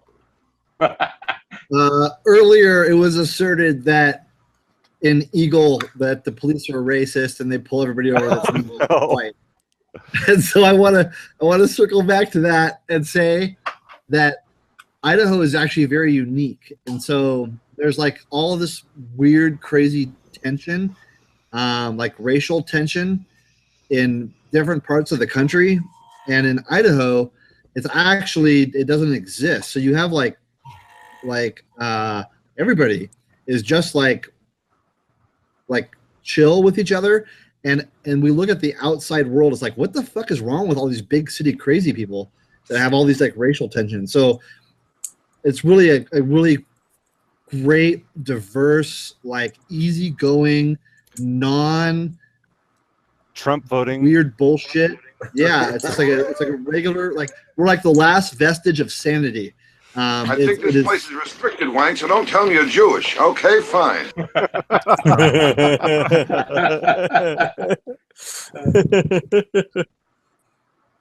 But I think Idaho has lots of sane people. It's we get people in the arcade that if I was going to be like profiling people, I'd be like, get the fuck out like immediately. GTFO. We get people that are like, they look like, you know, they're bangers. They're all tatted up and they're like, you can tell, right? But just because somebody looks like a banger today doesn't mean that they still are, right? So I grew up in LA. I knew a lot of guys that were hardcore for a long time, but later they got out of that lifestyle. Now they're just like regular guys, right? So you can't really judge somebody by what they look like. And so we judge people here by how they behave, right? So if somebody here is behaving like. Yeah, I mean, if somebody here is behaving like they're being cool, they're welcome here. And so that's the way that we play it. And no background checks at Grinkers. Yeah, no, not at all. Not at all. So what? Yeah, there's something else I was supposed to say though. What was that? The story of the games. The games. Games? What games? The ones that Gak is like fucking schlepping up to. This is why he asked us to remind him. Yeah. Where they came from and where they're going. Two stories. Who's your daddy and what does he do? Yeah. All these games that Gak is totally schlepping up multiple states away. A penis. Girls have a vagina. That's G-rated, right? Totally. It seemed relevant. I don't know why. Anatomically correct, I guess. It's sex ed for some people, you know. It's PG. Right? Kindergarten Cop was a PG movie, wasn't it? That's right. Yeah, I think it was. So let's hear the story about these games. Yeah. So the backstory on them being, how did they become a bunch of them in a storage unit in the Bay Area, and then where are they going on the other end? I have to circle back to the conversation about how we all like share the first place pedestal. One of the other people that shares the first place pedestal for this place existing is Dave, right? Arc Revival. Mm-hmm. So Arc Revival is the scourge. Yeah, there you go. He's the guy that everybody loves to hate. He loves to hate everybody. He's drama queen. Coincidentally, the only time I ever met him was at Grinkers. Same here. And Steve introduced me to him. Yeah. He's like, okay, I'm going to introduce you to him because otherwise we've probably crossed paths 100 times at CAX and wherever else, but the first time and only time I ever met him was at Grinkers. That might be the only time I've heard him say like a legit or like there was no slight or snarky response that time. So when Steve introduced me to him, I think from Arc Revival. So Dave is responsible for the fact that my Star Wars works nowadays. Dave rebuilt the Amplifone monitor in my Star Wars. Oh, nice. Oh, awesome. And now it's going to go down. Now that you said that. That shit fucking rock solid. 5, 4, 3. No. Yeah. And I think my it's major carry habit proof that I got at CAX, Arc Revival rebuilt that one too. So he's touched one of my games too. So. Yeah. I was nervous. Star Wars was my first like vector, and it was an Amplifone, so I was like, fuck this. So like Dave was like advertising on Clav, I don't know, 4 or 5 years ago, when I got it, and I was like fuck it, like he'll rebuild this thing. I know it's playing dead. It was Red is Dead. It had the original flyback. Mm-hmm. High voltage regulator. And I was like, you know what? I can do this stuff, but like I was not comfortable enough in like working on vector monitors at the time. I was like, dude, you're gonna make this like work. And prices back then were like reasonable, so I was like, dude, rebuild it. Inconceivable. And he did, and that shit fucking, there you go, still working. Yep. So he's back at Arc. In the community. He's like Dave is he's a huge asset. I mean, he's a huge asset to people down there. He's a huge asset to what huge asset. Hey guys, it's getting close to like 1 a.m. East Coast time. Right, I have to head to bed. Nice talking to y'all. Right. Talk to y'all next Good week. night, Leo. Bye, Leo. Bye, Leo. Sneak that cheek for me, buddy. Yeah. Your cheek sneaker. No. Heart freaker. Oh, sneaker. All right, back on track, Steve. Muppet Beaker. Oh. What? So What Ark happened? Butt Revival Reeker. with the games, the So- origins, drinkers. Hey. So if you trace the beginning, right? If you went like from a pure like, what were the steps that occurred? Dave was like step 3. So the first step was like the concept. The second step was, okay, we're doing it. And the very next thing that happened was Dave entered my life. So I posted on Clav and I was like, hey, I'm going to open this arcade in Idaho. Yeah, I remember this. He Thread. PM'd me. He's like, dude, you have any idea what you're doing? Right. Like, what do you mean? He's like, it's a lot to maintain these games. And I said, okay, well, are you willing to help out? So he's the one that introduced me to Dan, to Hat Trick. And so if Dave had not like contacted me and educated me that, hey, there's a big part of this that you're not realizing exists. If Dave didn't do that, then we would not be talking today, because the introduction to Hat Trick wouldn't have happened, and well, in and order we're to pull off all the maintenance, right? And we got to Yeah, say we too, never like known about legitimate this was- podcast like this one. right, yeah, legitimate. So like, but we have to also remember, like, this was the same time of Rusty Quarters, and like you brought up Grinkers. Yeah, that was a failure. At the same time that, like, when Claw was like we had Rusty Quarters, who was like, oh yeah, we're just looking for money and we just want to like start this arcade, and like we'd heard on Clav a dozen times over the last couple of years about barcades that wanted to come and go, and people who were like, oh yeah, I totally want to do this thing in Hawaii and make an arcade, and like all these fucking places, and we're all like, yeah, good fucking luck, because like no one wants to drop quarters. Well, here's the thing too, that about the difference with those places, all the ones that folded. Yeah. One thing that they had in common, and I'm not saying that this is the reason why they folded, but one of the big things is that they wouldn't take any of the advice that people would give them to improve and right. to make it work. Rusty And Quarters Steve- was like the leader in that. Like they didn't and take nothing. He wasn't looking for advice, he was looking for money.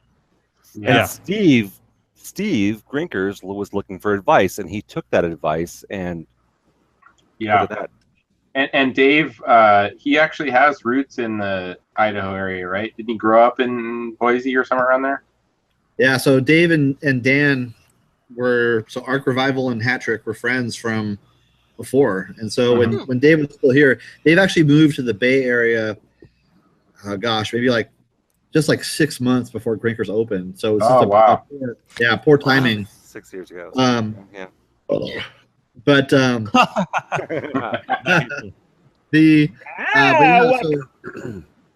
they were friends. There's a thread on Clav about how they did this Idaho City raid on a barn that had been like unfortunately rained upon and just destroyed. But All the crops it was more were of a demolished.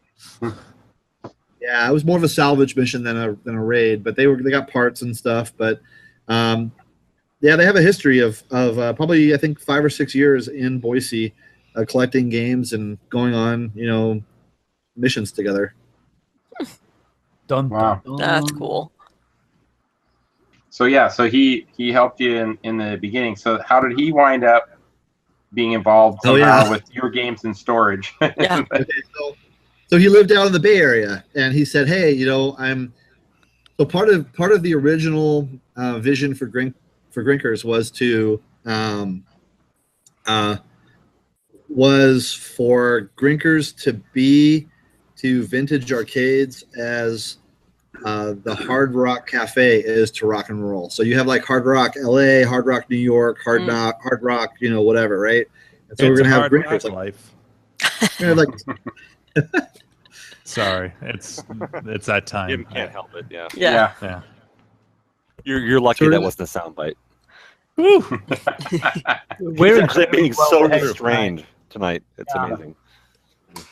Been trying. Sorry, Steve.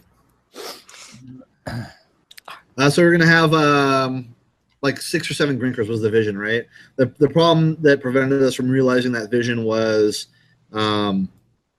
maintenance, right? So it's really hard to repair games if they're in New Orleans. It's just, it's just hard, right? So we realized that pretty much relegated us to having fun here, and so that's what we did. But in the beginning, when we were thinking about opening multiple locations, one of the things that we talked about was accumulating our game count so that we could have enough games to open a second location, right? And so that kind of Dave said to me, hey, I'm in the Bay Area, there's lots of games here, so if a game pops up here, I can pick it up, throw it in storage for you, and then you'll have more games for G2, which is what we called it. Dave and I called it G2. Okay. And so this storage unit is really the culmination of about 4 years worth of Dave, Arc Revival, contacting me when a game came available and was like, hey, do you want this game? And me saying, oh, yeah, sure, man. And he picks it up and then takes it down there and like stores it there for me. So I can't underscore the gratitude that I have for Dave and like helping me buy these games over the years. So not only like the beginning of Grinkers, helping me, connecting me with Dan, but also helping me buy these games over the years. Dave is a very, very like super cool dude, and I appreciate everything he's done like on 1,000 levels. So now there's how many games, Gak? 22, I believe. So I guess the best, if I was going to tell a story really quick of one of the, like, what's the best game? The best game there is going to be a game that he had a chance to like call like 10 different dudes, right? He could have called anybody and said, hey, here's this game, do you want it? But he called me. And so another reason why I love Dave. It's got to be Pit Fighter. Yeah. No, it's Computer Space. He got us the first, I was going to say Zaxxon. He loves Zaxxon. That's the game. Yeah. Oh my God, that's too funny. Yeah, it's Dave's game. We found a Zaxxon and a Zaxxon manual in a parts lot that we bought. So I took a photo of it and I texted it to him. I said, "Hey, Dave, this manual's for you." Yeah, there you go. Awesome. So is it? You said Computer Space, right? So there's multiple different colors, right? There's like a yellow one, a glitter blue, glitter green. Is it a single player or a two-player? I was just in front of a yellow one today, actually. Oh, yeah? Now you mentioned that. Because I was picking up a neck board from, sorry to take away your thunder there. But he's had one in his garage. So he used to work for an operator, this this local guy. And he's had this in his garage for a while. It just needs it's a yellow one. He's done a little bit of patch up work because the cabinet's not pristine or anything, the fiberglass. And but he doesn't eBay stuff hardly at all. So he'll post on Clav. His name's Nutter Pac-Man. I've mentioned him before on here. I recall that. So I was there to pick up a neck board, and he's one of those guys where he's always got stuff. He always offers, because I'm there fairly often. He knows me. He usually throws me a good deal. But it's funny because I kind of put myself. I'm sure all of you have that experience where that if you're going to go pick up something from this person, to block off at least half an hour because they're going to want to chat for a while. Yep. And so it's kind of it's almost like, I don't want to say the price you pay, but it's kind of like that's part of it, is that, okay, this isn't going to be like, hey, here's the money, here's the thing, I'm going to go off. It's not a Craigslist pickup. This is hey, let's catch up and blah, blah, blah. It's like when you get laid, you got to build in the dinner time and everything. That's a good analogy. Yeah. I have to hand it to him. but it's kind of that way. But anyways, he's got a yellow Computer Space. He's that apparently works, and he's just working on the cosmetics of it. And I know that he wants to get maximum dollar for it, but who knows? Anyways, so computers, go. You talk now, Steve. I'm done. So what color is it? Yeah. So what color? It's yellow. Hi, Dave. The one I saw. No, Steve. Hi, Dave. Yeah. Dave from Buffalo. Woo! Dave, your mic's muted. There you go. There he is. He's speaking in strange Bud Light tongues. Dave is a mute. He's a mime. He's originally from France. He's a meme. Drop and give us 20 now. This is me in a walnut shell. So, Steve, what color is it? Yeah. Sparkly It's pink. so there's a weird thing that happened. It's happened to me a few times. The color of this the color of this one is rainbow. Neon pink. Big gay pink. The Dave one is red. The Dave one is red. Okay. Red. Like a glitter red color? Metal flake? It's the original Computer Space red color. Yeah. I think it was yellow. Yeah. Yellow, red, and blue. And then the 2-player version of Computer Space came out green. Oh, okay. So the single player was yellow, red, or blue, and 2-player was green. And the Soylent Green one off white, right? Right, yeah. Yep. Yeah. It didn't exist, but yeah, whatever. Yeah. It looked nice though. I thought it was amazing that arcade. The white one is fucking gorgeous, but like that didn't actually exist. That was crazy. That arcade we saw in Texas that had all the colors of Computer Space next to each other, all 4 or 5 cabinets. Yeah. You know, green, red, blue. Sexier than did I have a white one? Steve, if you remember Zoltan from a few years back, Z-Man 6, I think was his handle. He wasn't he the one who went there and he showed us video? I think so, in Texas somewhere. The guy who had this crazy collection, and yeah, he had like every Computer Space color. No, that was a different guy though. I don't think that was Zoltan. Oh, Zoltan said he was going to go down there, but oh, is that right? Another guy down, similar Texas. Isn't that just dick wagging though? I mean, yes, it's a part of history, but I mean, anyone can appreciate one Computer Space because of its significance as a game. It's like I've got 5 and I've got every color. That's no longer. That's not Computer Space. That's the computer universe. Yeah, it is. You get more than one. I mean, who really knows the backstory on Galaxy. that? Who knows the backstory on that?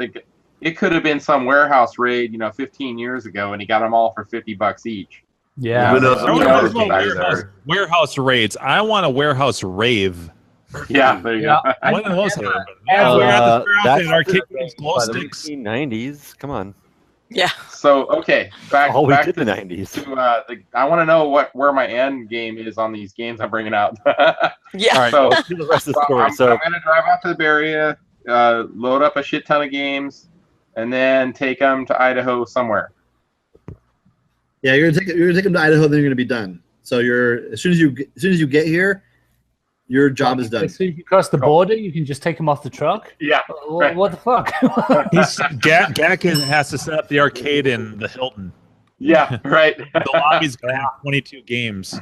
Nice. He's gonna get there with 22 machines, and he's gonna pick up a box of Never Too Hungover, and that's it. Yeah. Right. Bonus. We need them as a sponsor. Darn it. Yes. So some of them will be going to Grinkers. Other ones will be going to there's a place I have about a mile away.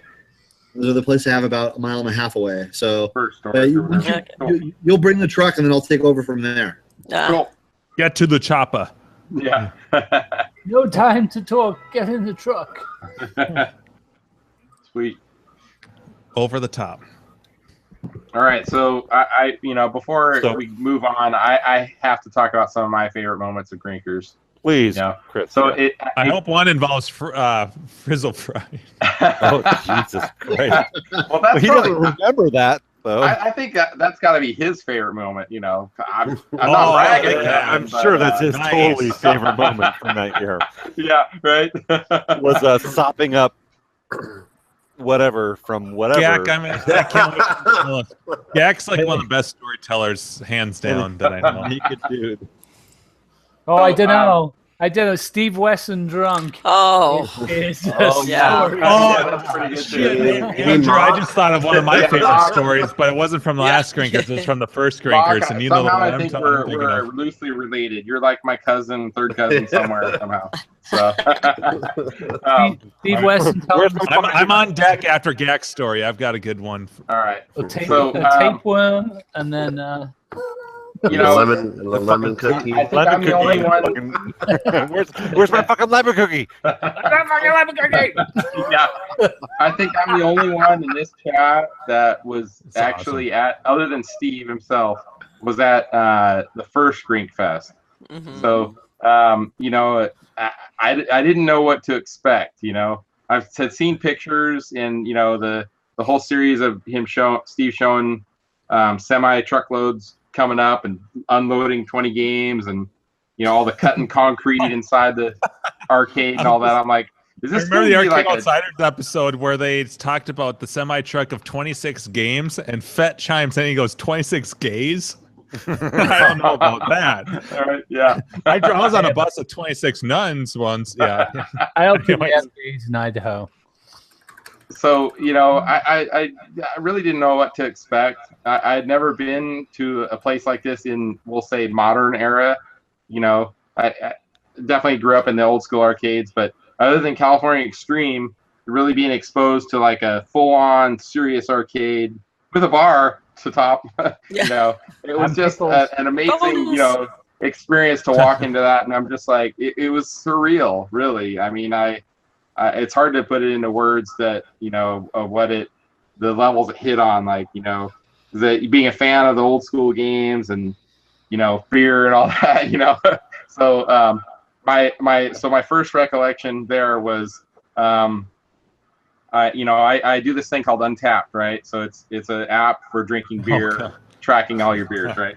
So I was relatively new to that Untapped app at the time, and I was like, screw it, I'm gonna have one of every single drink they have here.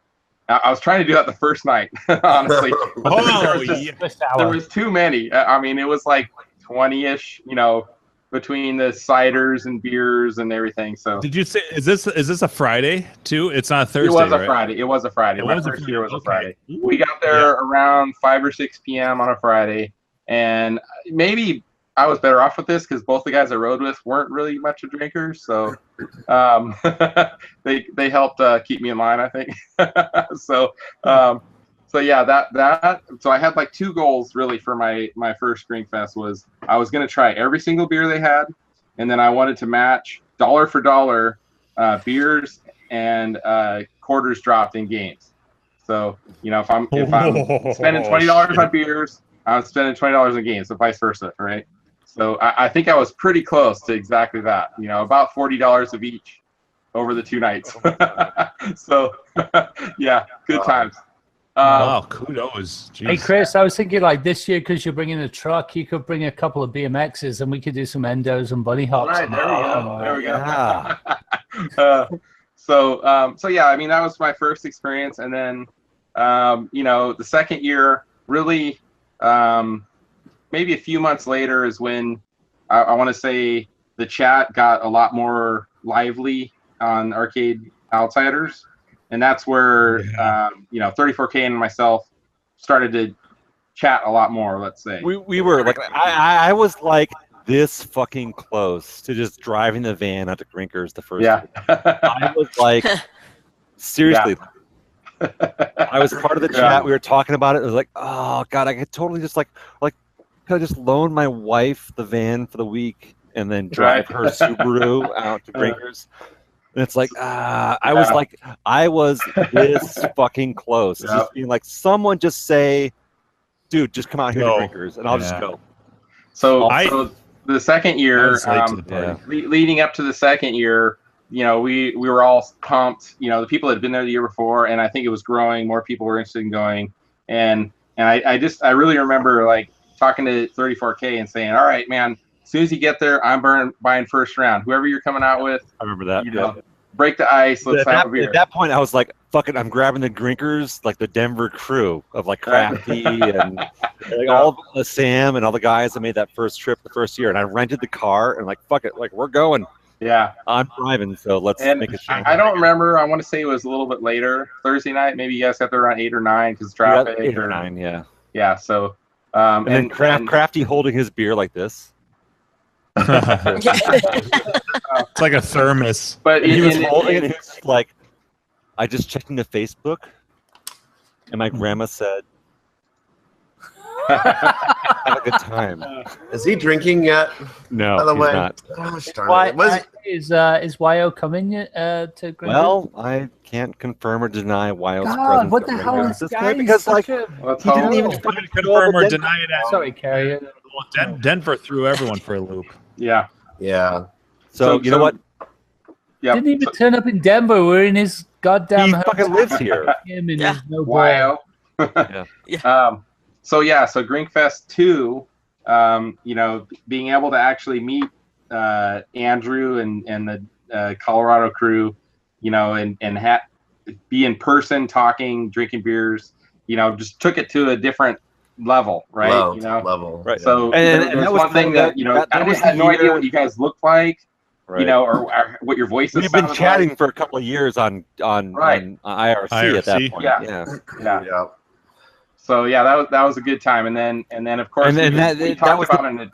That was the big year, like where I stepped up and I was like, dude, we should have badges. We all need to have our club names and our avatars, because like you come to these get-togethers and it's like I don't really fucking know who you are. You're like, oh hey, you made them that Grinkfest 2, right? Grinkfest 2 was I made them without the rest of the. You just did it completely on your own, on my own paper, yeah.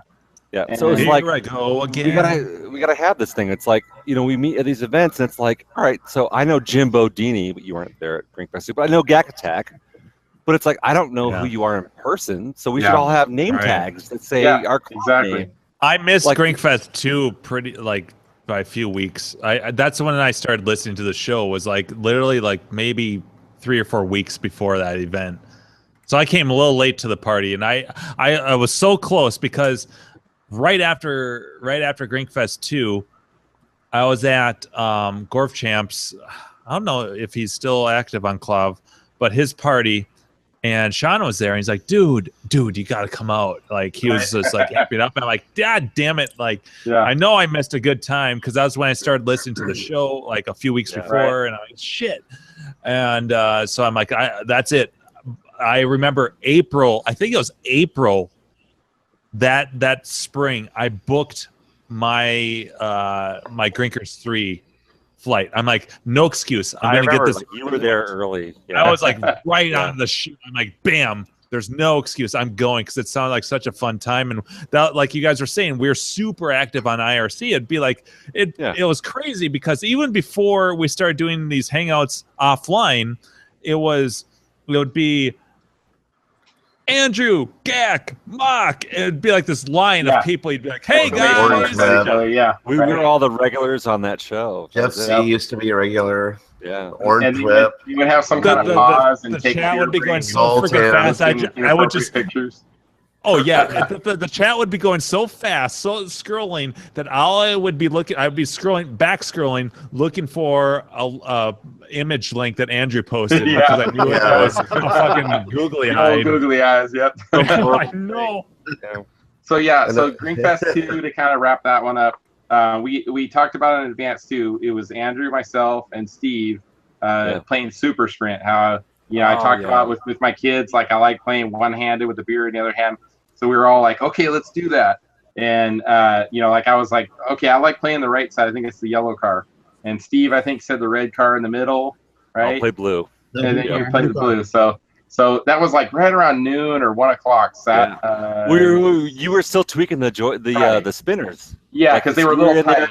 You were in there like lubing those things, and it was a good game. And it's like, and then I was like, that was my goal that year was the three of us standing around there with beers. First beer like right at noon or right before noon, something like that. And the three of us, that was like the first game of the day. Was playing Super Sprint. Beer in one hand, just like spinning around, it was good time. That sounds like a precursor to Nat right there. Yes, that's exactly. Almost where the It seed is. was No, it totally is. planted, right? That actually, you're funny you say that, because that is totally the foundation, right? Of Nat. You're absolutely right, because Chris's original idea of playing Super Sprint one-handed was the idea You behind. have to have a drink in your other hand. You have to play one-handed. So that's a beautiful thing about Nat. You never have to put your beer down ever. Yeah, right. So, of course, and then And I still am desperately seeking a fucking super sprint. So yeah. So and that night, I wouldn't say necessarily was a highlight for me because I don't remember it, but it was a highlight for others. So Frizzy, YouTube, It's like every other night. boy. Come on, get up, kidding us. We know you. But then to me, like that, then everything's kind of like building up. Like better moments, and then Grinkfest 3. So I put a link in our chat here. God, that was such a good Grinkers. Oh my And god. Dave from Buffalo actually caught it on video. John was videoing, but somehow he lost the footage. To me, it was a really cool moment to do the surprise to Steve. Oh, I love that the story. poster and Oh yeah.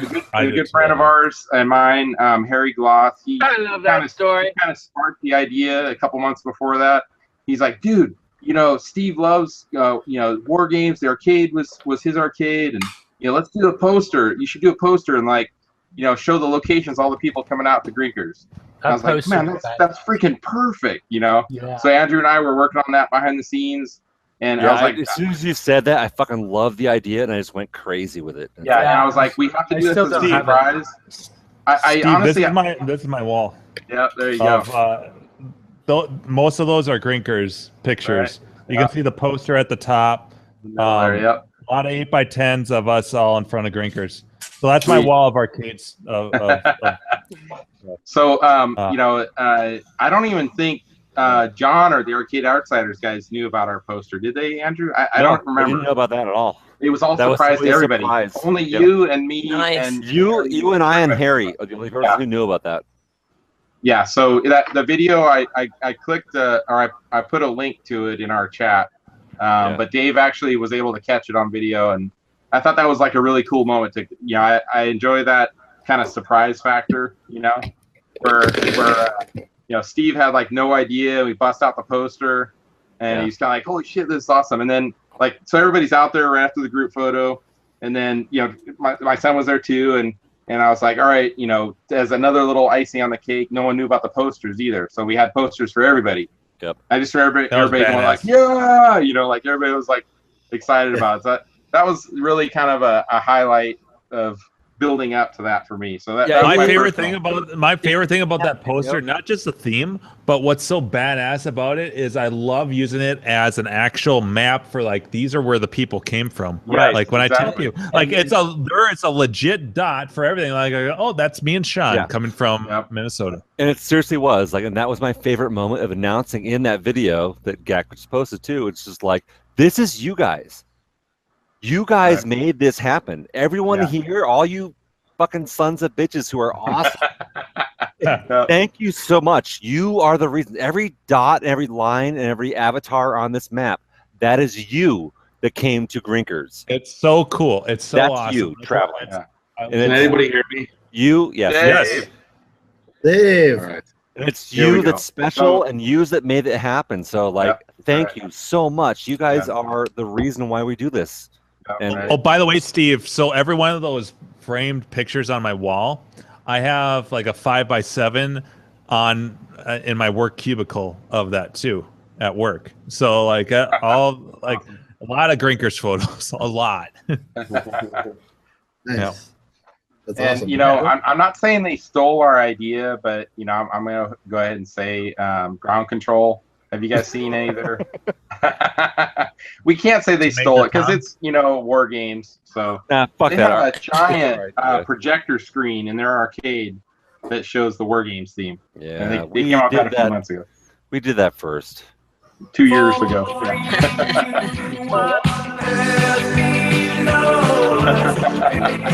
Oh wait, no, not that. Okay. Unfortunately, that's the wrong song because actually is a stolen idea from there's the ground control to Major Tom. That's David Bowie, isn't it? David Bowie is the original. Yes. Hey Steve, where's the poster? Is it hanging at Grinkers somewhere or at home or what? That's in the office, right? Yeah, I think so. It's right here. Hang on. I'll show you. Oh yeah. So Steve has the original, the large size version, the only. Yep. Oh, there it is. Version of that. Oh, there it is. Oh yeah. Steve, you Present. got to talk to show it. Or just click on Steve, but I mean, like for everyone that's all three the people people in that are chat. watching. Yeah. I'm the only one from Buffalo in there. You probably are. And Brian. I'm going to go ahead and move my camera around because I have it in my office too up here. If you guys can kind of see it up there. So it's above my TV there in the room. Kind of an awkward angle there. That's true. We do have the small number of us have the originals. Mine is actually I don't know if you can see it here. I'll switch around, but it's above the games here, behind the TV. There it is. Oh, Yeah. So I think that those are the 24 by 36 size. So these are the original rare. Only a few of these were made. So yeah, there you go. There was only about 6 or 7 of them made. Yeah, I really like that Green Lantern behind this TV. That was a cool moment though when you guys gave it to Steve. I thought that was pretty cool. Yeah, that was. Yeah, that was. And I'm looking forward to doing more moments like that. By the way, so. No, we're not going to do that. That's over. Yeah. I'm actually going to send Steve a bill every year for the amount of money it costs me in finding new games and stuff. Right. I need a thief with an original fucking tape deck, and I'm gonna charge you, Oh yeah, $1,200 for that. Let me tell you a story about Thief. What the? I don't know. No big deal, Thief. Yeah. No big deal. I'll just rebuild the entire bottom 12 inches. Someday it'll get finished. Anywho. So who's got some other Grinkers stories? Because I got a quick one. I just want to say, well, it's always great on the night that you get in and you watch people come in because you're getting ready for like a great weekend. But that's always awesome. That's one of my favorite parts. And also, I really like the first time we walked in and saw the first time for the big expansion Steve did. Where we got to see the giant room that he added. Oh my God, that was just like jaw dropping. You're like, oh my God, look at this. This is like another whole Grinkers over here. Yeah, and this used to be a little alcove, and now it's like there's a whole other room here. Yeah, and a bunch of new games now. Oh, now we got a Frogs, which is freaking awesome, and we got the Jump Frog, Bug. Yeah, it was just need really cool. You need a whole extension just for all the burger times. Yeah. How many burger times you got, Steve? What the fuck? I love that all the games just sit outside overnight. There's no guard. It's like they're just here. I'm like, what are these games doing here? He's like, hey, it's Eagle. No one's gonna take them. I'm like, Jesus Christ, there's all these games over here. Yeah. Just outside, no tarp. I put football. Big deal. You put anything in front of my house, it's gone, and you walk in the house, come back out. It's like. Hey Steve, can we have entrance music like we do, like in baseball? Can we have a different jams and stuff when we enter on Thursday night? That'd be pretty cool. We gotta wait outside while we queue it up, though. Yeah. And some people have to wait outside longer than others. Mine is "Total Eclipse of the Heart" by Bonnie Tyler. So. Yeah. Mine's "Bring on the Clowns" from Barman and Bailey's. I love that song, Frank Sinatra, "Bring in the Clowns." Isn't that the song? Oh, I love that song. That song by Frank Sinatra, that one song that he did. Oh, I love that. No, that was one of my favorite. This Old Man Bar. It was like 4 tunes for a quarter. Oh, I loved it. I always play it. Or "Sending the Clowns." It was "Sending the Clowns." "Sending the Clowns" is that's it. Yeah. There you go. I can't wait to meet sad you. too. You're like a cool guy. So, Gary, I have to ask you something. 45 minutes, Joel. 45 minutes I talked to you at that bar, and you have no recollection of it. I got your whole life story. Why you're even...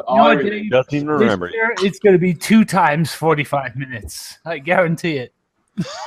Like, dude, I met you. We talked forever. Sandwiches, man. They creep up on you. And then the next day, you wake up, your ass hurts. You have no idea what happened. I'm sorry about that. When I got there last year, I had that tuna fish sandwich. I'm going to do the same thing this year. Yeah. It was the best tuna I've ever had. Oh, well, they have really good tuna in Idaho. Must be the mayonnaise. It was fucking delicious. It's always it's always the potatoes. So I have a question for Carrie real quick about Grinkers. So your first Grinkers was Grinkers 3 or 4? 3? 3. Yeah. 3. Yeah.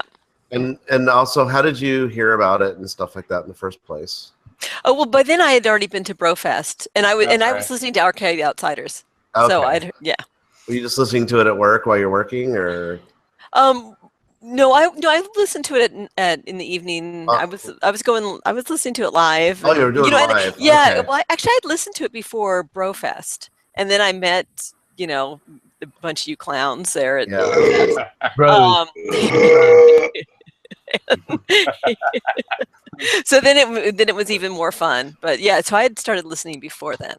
Oh, okay. And by the way, speaking of like Brofest and Denver and all these other things, Steve, it's still one of my long-term goals. It's my bucket list to get you out of your element and to go hang out with us somewhere else. Yeah. Anywhere else. I've been talking about that for 2.5 years. I really regret not going to this year's event. It was when I saw the pictures that came across, I was like, some other Denver.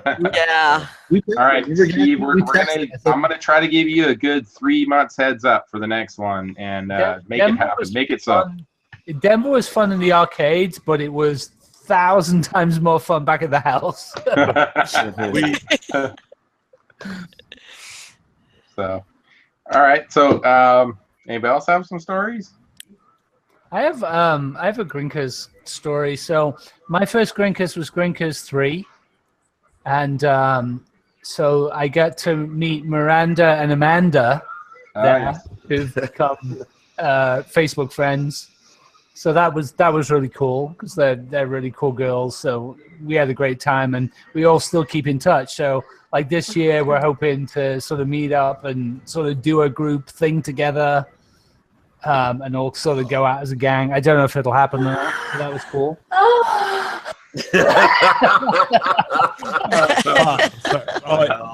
Sorry that might be cool too.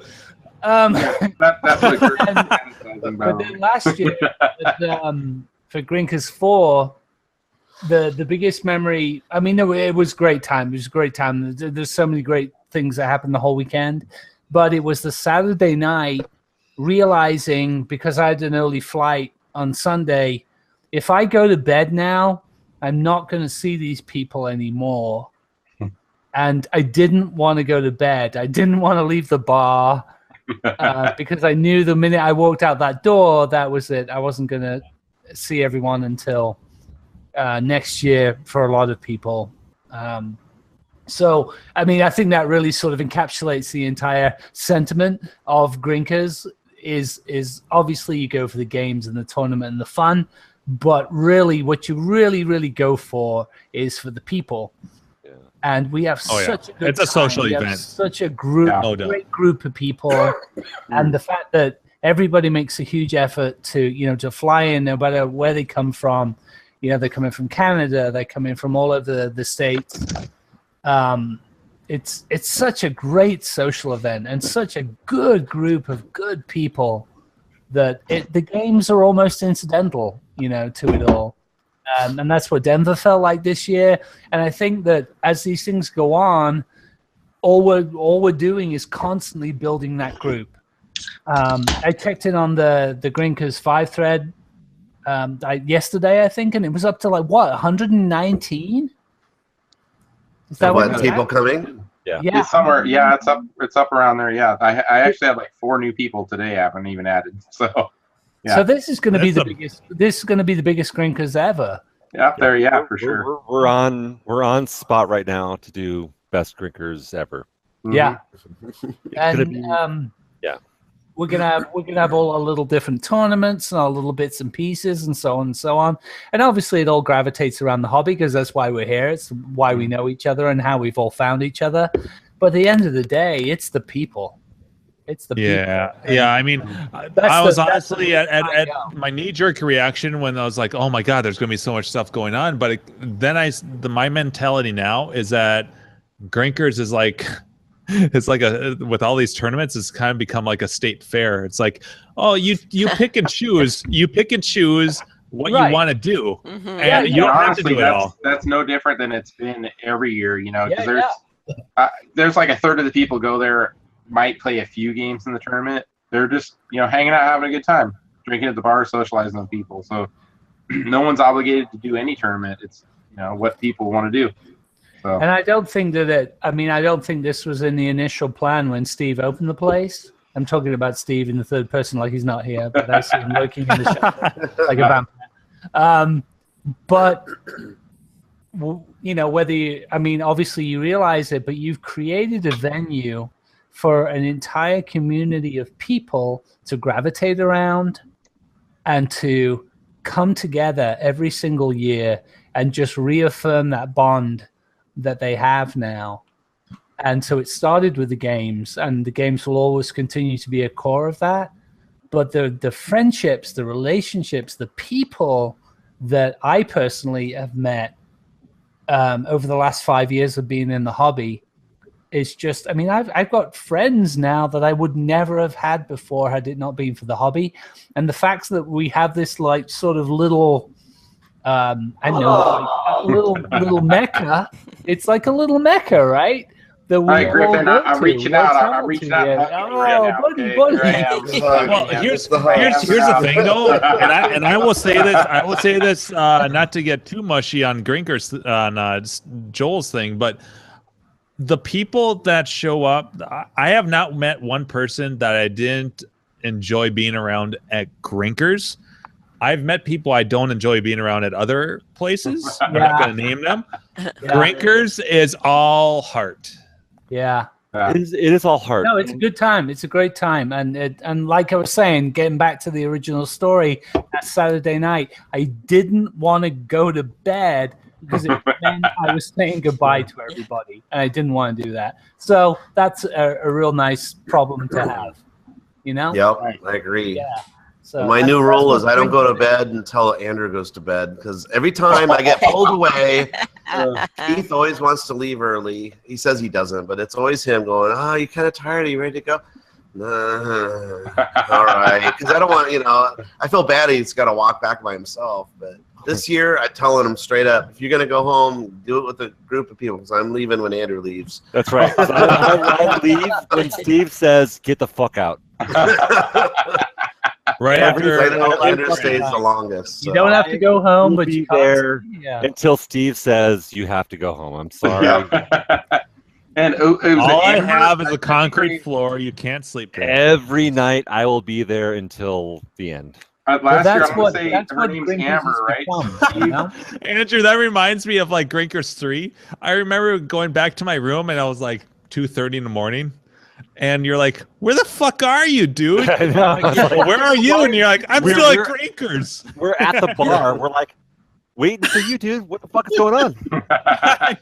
And mind you guys that I don't get text messages from Andrew hardly ever, like very rarely. So I get one from him and it's like, "What the fuck?" What do you mean? And it's 2:30. I know, we're still going. It's a marathon. Dude, it's not a sprint, right? That's right. You know what though, Jack? We've been saying that every year, and every year Friday morning is. Think about the people that we've helped out that drank too much. Like Gak was one, and then we got Drewster, and then how about the guy we found in the parking lot, Gregatron. Yeah, we helped him out. I might add, as of Grinkers 4, we have a new plug. Never too hungover. We put that shit to the test. Dude, we had some good Asteroid's friend, Skeleton Dick, who did the face plant. Some mad Oh yeah, Andrew, that's right. Dude, that fucking face plant, Skeleton Dick in the back of Grinkers. Dropping a watermelon on concrete. Flesh bounce off. Wait, Gak, everyone's talking at once. You, me, and Keith need to talk because Steve, I believe, requested try to do something different for the quote-unquote GAC award if it happens this year. Oh. So I had ideas about that, actually. I had an idea about that. I was going to talk to you about it tomorrow. Okay, sounds good. We'll do that. All right. Yeah, but definitely, I know what you're talking about. Okay, we'll talk tomorrow. Yep. Actually, one of my goals this year is to actually hang out with Gregatron, because he and I had an interesting interaction last year. Greg's a good guy. Yeah, Greg is a fucking awesome guy. But I like Gregatron. Every single person has said to me, Gregatron is the nicest guy on the face of the planet. So I was standing there right next to you when you were like, dude, what are you saying? What's going on? There was just some. You were both drunk and you didn't know what each other was saying. I think is all it was. Yeah, like, dude. Was that the almost fight? Because someone in chat earlier said that there was almost a fight at Grinkers. I don't remember anything. So, no, it wasn't. It wasn't us. It wasn't. The only us. person I wanted to fight was Matt Hall. He was a wiener. But I'm actively on this year, and Dave, make sure I spend some time with him. Fucking ball. I could say Ben toupee. I could beat him with my starter character. So, Dave, who hasn't gone over like a highlight for them? Jerry, Dave. No, Jerry, you want? Oh, you did. Yeah, I went. You did. Okay. Dave, you should totally try and get out to Grinkers. It's really good. Yeah. So, Dave, just tell us of like kind of a favorite moment you remember from any of the Grinkfests you've been at. No, there's. So I was at I was at 2. I was at 3 and 4. This will be my 3rd. Okay. Grinkfest. Both of them were actually from. Well, no, one was 3, one was 4. First one from 3 was. I got there. I spent all day in Salt Lake. I didn't think I was going to stand by. I didn't think I was even going to get there. I was all dejected. I'm drinking all day long at the bar at Salt Lake Airport. Every time, like I said, he was 30 deep when he showed up. Yeah, every time I meet somebody, they got to go catch their flight, and I got to tell the whole story that yes, I'm going to Idaho to play video games, and I'm standby, and I got to do all this the same story all day. So I'm drinking. So I get there Friday night. It's like 10:30. I come in for a little bit. Then I have pizza with John and Fett in the room. And John doesn't know what I do for a living. And then I take my hat off, whatever, and I say, oh, I'm a police officer, actually. Oh, no, he goes, you know who you look like? You look like Hank from Breaking Bad. Right. And I said, I'm actually a police officer. That's kind of funny. He goes, you know what? There's a guy, Walter White. Walter White. Yeah. I go, no shit. So the next day, I'm at Grinkers early, and then John comes in, and I see this guy. I go, that's the guy that looks like Walter White, isn't it? He goes, yeah. I love that photo. Yeah. Yeah. So I'm Googling photos, and I'm like, I got to get a photo. So it's like, that was like at like 1 or 2 in the afternoon. So now it's like 9 p.m. or we've been drinking all day. And I'm like, well, I haven't even talked to this guy. He goes, he cool? He goes, yeah. So I go up, I show John, I go, look, I look like Hank. You look like Walter White. Do you want to create this? And he goes, yes. So we go outside. I've got 3 people with phones. I've got Jeff C. That's the 720 guy. Yeah. Mm-hmm. Yeah, and I've got the Drewster and I think Mark Shields and somebody else, and we're doing all these photos. And I'm literally, I met this guy for 4 minutes, and we're this close trying to recreate this photo. We're both laughing, and I'm like, dude, we got to be serious. This isn't going to work. And we're like, such a good picture. We have to. I'm like, dude, we're both laughing. I'm like, we got it. It's not going to work if we're not doing. And it's just that everybody put it back on with the Photoshop and everything. That picture was gold. It was so funny. I know, and so funny is because he's so much shorter than me. I had to like bend down just so I'm looking at him like this. He's a tiny little dude too. Yeah. No, but everyone's outside. We're in front with the cameras and stuff. Classic. And then last year, well, I can't really tell the stories, but I'm out there with Torrin, Daniel Copeland. Torrin's a local, super nice guy. If nobody knows Torrin, cool. He's awesome. I love Torrin. And so is Daniel Copeland. And we're smoking He goes by like Ram Air or something on KLV. And just the stories that I want to say it, but I don't want to say it. But it's just they both had me dying laughing. And Torrin's mannerisms, he's like, oh yeah, man. And he was just, it's just classic. I love Grinkers. I can't. I'm already there in my mind. Can't wait. That's it. Go on. Awesome. It was very. No! And Joel's 45 minutes last year. That's when he was leaving. Yeah. He was leaving. He wouldn't leave, and then I was asking about his whole life. It was literally at least a half an hour. I'm talking to him, and he was leaving, and he has no recollection. I'm like, oh, dude, so you're from England? What brought you to the U.S.? All this stuff. I promise you, buddy. 90 minutes this year. It was a long time. You and I are going to spend a long time at the bar this year. I promise you that. Dude, all this talk, fucking A, Grinkers should be tomorrow. I know, right? Every fucking weekend. We got a week for for weeks. this. It needs to be, I'm still saying biannually. Do it once in the fall, once in the spring. Yeah. Bam. No, I had to go to bed an hour ago, and I can't stop fucking Right. hanging out with you guys. Too many I good want to talk stories. more about Grinkers. Andrew, did you get a chance to talk, by the way, of your moment? Any moments you highlight? Well, yeah, I did. I interrupted Carrie's, which is the second one, which was like talking about Thursday as being our awesome day for. Oh my God! Like this big build up and the drive across country for That's right. the Denver guys. Yeah, so I got to tell my story. It's like I posted a story in the chat. So we all, what's Steve's favorite moment? Yes. Oh, right, that's a good one. Steve from Grinkers. Yes, please. Yeah. When we finally You're so smart. Let's hear 2 or 3 of your top highlight sober memories. Yeah. I like. Ooh. There's a lot of memories I like a lot. I pretty much like everything. Every Grinkfest is like a vacation for me. So even that time I grabbed your butt. just Wait, the one. Especially that time. Oh. Oh wait, no, am I concocting that in my head? No. Let the man speak. Yes. Let the poor they're all good. Everything, all the memories are good. It's it is a little bit of a blur because it's there's so much going on. And there's five times now. Yeah. 5 times with in the last couple of years, 50 to 100 people. Jesus. I like the loud corner. I like the photo out front. I like the realizing or seeing the poster for the first time. I like being on the Arcade Outsiders podcast. That was a lot of fun. Meeting those guys for the first time. That was fun.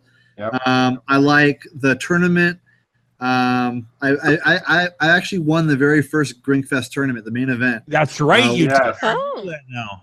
Wow. Yeah. So that's a badge of honor. The award, but you pass the cash on to the next person. That's right. He did. He pooled it. I forgot about that. You're right. Yeah. I forgot about that part. I have to listen to that podcast. And Steve Barbie, everyone. Steve Barbie. I think I was that was the main tournament, I want to say, and I had 3rd place in that tournament.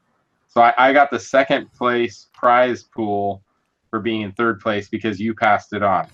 I do remember that. I got really lucky. So everybody's like, "Oh yeah, you own the arcade. You're like a ringer," and I'm really not. I'm a player. I'm not a Gravatar. I think it was Gravatar, man. Don't say yourself George. Gravatar pushed me over the top. Yeah, you can do that. Games. He's pretty good. You're pretty good. You can do that. I'm not bad, but I'm not like an. Yeah. Right. You're not a marathoner. No, not at all. Yeah. But yeah, there's a level in Gravatar where you can kind of skip to the next level if you do this Carry are you taking notes? Right. Yeah, and so if you can do that, you can get good points. And here. I did that. I think that's how I won. But it was fun. Every year has been fun. The people have been great, and I wish there was more time. I wish Grinkfest could be spread over 7 or 8 days so I could talk to them. My liver can't take it. No. Well, what I find fun about this is all of us taking turns. We all have a little bit different thing that we took away from it. Our own little stories and highlights, So there's, 100+ people go there, and there's 100+ different stories that everybody takes away. Can I tell an odd, kind of like a side story to Grinkers? The first Grinkers I went to, Grinkers 3. Well, you're not getting a choice now. I'm going to tell a story. This is a story about a boy just standing in front of a girl. That says, "I love you." And then I met Andrew. No. Actually, that was a story I posted in the chat. Yeah. I'll reiterate that story for our 3 viewers real quick about Andrew. Is he was Andrew's a hard guy to miss because he's 6'7". But actually, I should say this. I was walking from Hilton to Grinkers because everyone's like, yeah, you can just walk there. And I asked the person at the lobby, how do I get to Grinkers? Oh, you just go here, here, and here. Okay. Seems simple enough. I walked around the whole entire backside of that strip mall. So did I. The first year at Grinkers, I did the same thing. I ended up in the back, and then somebody goes, what are you looking for? I go, I'm looking for Grinkers. Oh, it's around the other way. I'm like, oh, shit. Yeah. So I walked that whole outer rim, and then the first person I see is Orange Whip. He's like a beacon. He's standing around in the front. I'm like, oh, here's a familiar face. Yeah. What, like he glows in the dark or what? Yeah. Well, it's Brad. I mean, it's he's got a very distinct aura. You can't miss that aura. And so I go up to him like, hey, Brad, so we chat for a bit, and then we walk in. And then the first person that I see, because it's Thursday, and it's like Thursday, maybe like 5 or 6 p.m. There's not a lot of people at Grinkers. It's quiet. And over by where the table where everyone where you guys put the prizes and shirts and all that stuff, here's Andrew. And I'm like, I couldn't, like, you can't miss him. And I go up to him, and I'm like, Andrew. And I go for I take my hand out, I extend it for a handshake. He's like, dude.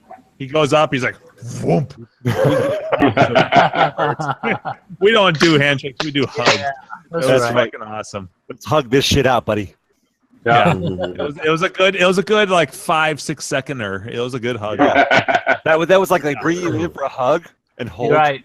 But there was awkward. How much? Right before it's awkward. How much of a gap was between the crotches? You hug through the. Yes. You hug through the awkward. It's like was it just a momentary docking, or like was it a while? And then it's like, oh no, that's good.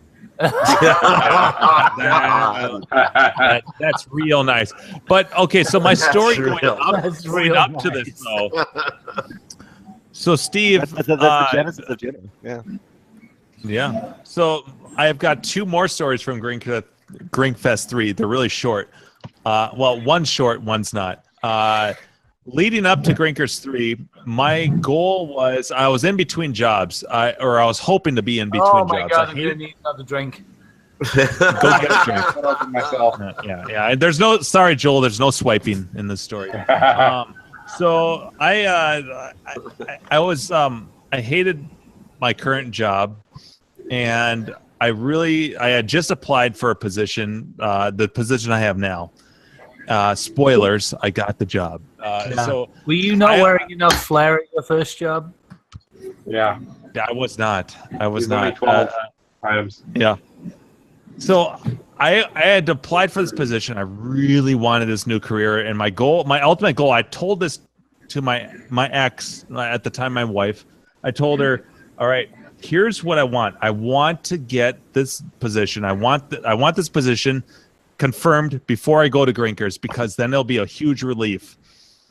And no kidding, this was like maybe a week, maybe 2 weeks tops. I finally got confirmation that I had got this position. And I was so freaking excited that like I wasn't thinking clearly. I was just like, I can't wait. I'm going to Grinkers. I'm going to get fucking drunk. It's going to be great. I'm going to meet all these people. We're going to play games and drink beers. It's going to be awesome. I get on the plane and I'm flying out there, so a little bit quick backstory. I have a side job, kind of like on a much smaller scale than Steve. I have a side business. I sell stock footage online, and so I get supplemental income doing that. And normally I get paid out on very specific days. I'm with 4 different agencies, and I get paid out. One of the agencies pays me out almost on the T on the 7th of every month, on the 7th. And I didn't get paid on the 7th. And Grinkers was on the 10th. And I relied on this income because I was in between jobs. So I'm on the plane and I'm checking my email. I was on their Wi-Fi and I'm not getting the notification. It's been like 2 or 3 days. I'm starting to panic. I'm like, good grief, I don't have enough money in my account. Because I know that the Hilton is gonna do their little upcharge thing where they put a hold on your credit card. Basically, that's what they call it. But they basically charge you for the room ahead of time. I'm like, oh crap, I still haven't gotten paid. And I'm checking the forums on that site, and they're like, and people are like, why haven't I got paid yet? Blah blah blah blah. This is really weird. My flight lands, and I'm just panicked. And I'm like, oh my god, what do I do? Ultimately, long story drawn out, I've already dragged this out a little bit. My mom ends up, she's like, oh, no problem, I will deposit a bunch of money into your account, but I don't know, that they say it's supposed to take like 12 hours. And I'm like, oh god, like, am I even going to get my checked into the Hilton? I get there, everything works out. And it was a good timing because the person that's right next to me is Joe Senegalia. Senegalia. Joe is right there with Ryerson and his pals, and so like save the embarrassment because I had to introduce myself to them right away. I get into my room and it's a big, huge relief. Okay, thank God. All right, this worked. Then I walk over to Grinkers, and then I told the Andrew story. So that's how my first Grinkers was. It was like panic, relief, panic, relief. But it all worked out in the end. It did. Yeah, that's right. Followed by goofy hugs out of it. Group hug. Yeah. Oh, that was a great group hug. And Andrew, I actually like this perspective because I've seen your fridge now. Like I know where you're. This is kind of like the thing where I've seen your place, I've seen Carrie's place, I've seen a few of your guys. Like it's this whole perspective thing. We see each other on Hangouts, but until you're actually there, there's the house. Yeah. Hey, this is awesome because I know exactly where you're at. You know, where's the kitty cat? I've been there. Andrew, you need to do a whole episode where you just sandwich. Yeah, where's Olive? Between by the way, Andrew, I miss Alfie. Yeah. I miss that dog, and I'm sure he misses me or another guy of my caliber. You know the amount of messages I've gotten from women online because of that photograph I took of your dog? And, Joel, did I not tell you? Yeah. You showed me that picture, and I'm like, dude, you're going to get so much fucking ass. I know, right? Oh, I knew it the minute I took it. I was like, I snapped those photos, and I'm like, oh, this is going to be Tinder gold. There you go. And Joel, you're getting so much ass from this picture. I love the scraggly puppies. They look like big giant Muppets. Ding dong. Straight out of Fraggle Rock. Oh yeah. I haven't done that in a long time. Damn, that goes way back to the early days of the show. Yeah. That goes back before I had 3 dogs. I only had 2 back then. You seriously can't comprehend the size of those animals. I mean, I was a professional dog trainer for like 5 years, so I had a lot of dogs come through my classes. They are still the biggest dogs I've ever met in my life. Their heads are bigger than my head. Yeah, the head. I have a big head. Look at the size. I mean, of they're like from snout to the back of the head. Those dogs are like 14 inches around. From the nose to the back of the head. The giant puppy dogs. So giant. I didn't know he ever had big dogs. So when I walked in the house to go use the restroom for the first time, oh my god, dude! Oh shit! Here's my livestock. I've always said that I want a dog big enough that I can wrestle. Yeah. Those dogs are too big to wrestle. Yeah. Those dogs will wrestle me. They will pin me. Yeah. And win. You don't want to wrestle with a dog either. So, like, a big part of what I used to do in training was personal protection, and we did military and police. So I would put on the bite suit and be the aggressor, the leather suit, run down the field, take the bites, that kind of thing. And seriously, even like an 80-pound Malinois is enough to beat the shit out of a 200-pound guy in good shape. And these guys are 160 pounds. Yeah. You'll last like I don't know 2 minutes with a well-trained Mal at 80 pounds, it would just beat the living shit out of you. So I couldn't even imagine if one of those guys got heavily motivated. It was so funny. Me and Carrie were at Andrew's place. We got in on Wednesday, and we stayed in their guest room. And Carrie went to go use the restroom. Yeah. And was brushing her teeth and stuff, and I'm in there, and all of a sudden the door kind of cracks open. I expect it to be Carrie, and here's Elfie, and his big head comes in. I'm like, "Hey, come on in here!" He comes in, just struts in, jumps up on the bed, sprawls out, and it's like, Carrie comes in, she's like, "Where?" Carrie comes in, she's like, "Where am I sleeping?" I know, and you were pretty much like, "Hey, fend for yourself." Like there was no attempt for you to try to push Alfie off the bed. That's probably one case where the dog bed is probably larger than a queen size bed, right? The dog is huge. It's ridiculous. I mean, it was funny because like, that was the first time ever that I kind of got like I realized, people have talked about like how this dog or that cat, they like women, or this dog likes guys or whatever. Yeah. Alfie likes guys. Men. Yes. Yeah. It was so clear. It was so funny. Women. Most dogs are very they like the tone of women's voice. So that there's this thing with dogs typically like women. Well, I can actually give you have like the most soothing voice ever, though. You have a radio voice. Well, but like the thing was like with the dogs, I talk in my Mickey Mouse voice. Yeah. Like for them, that's funny. Like, good job! Thank you for sitting. It's like you just like pump up the voice and pump the excitement, and that's actually a really good technique. So from a training point of view, so I'll give you some insight into that.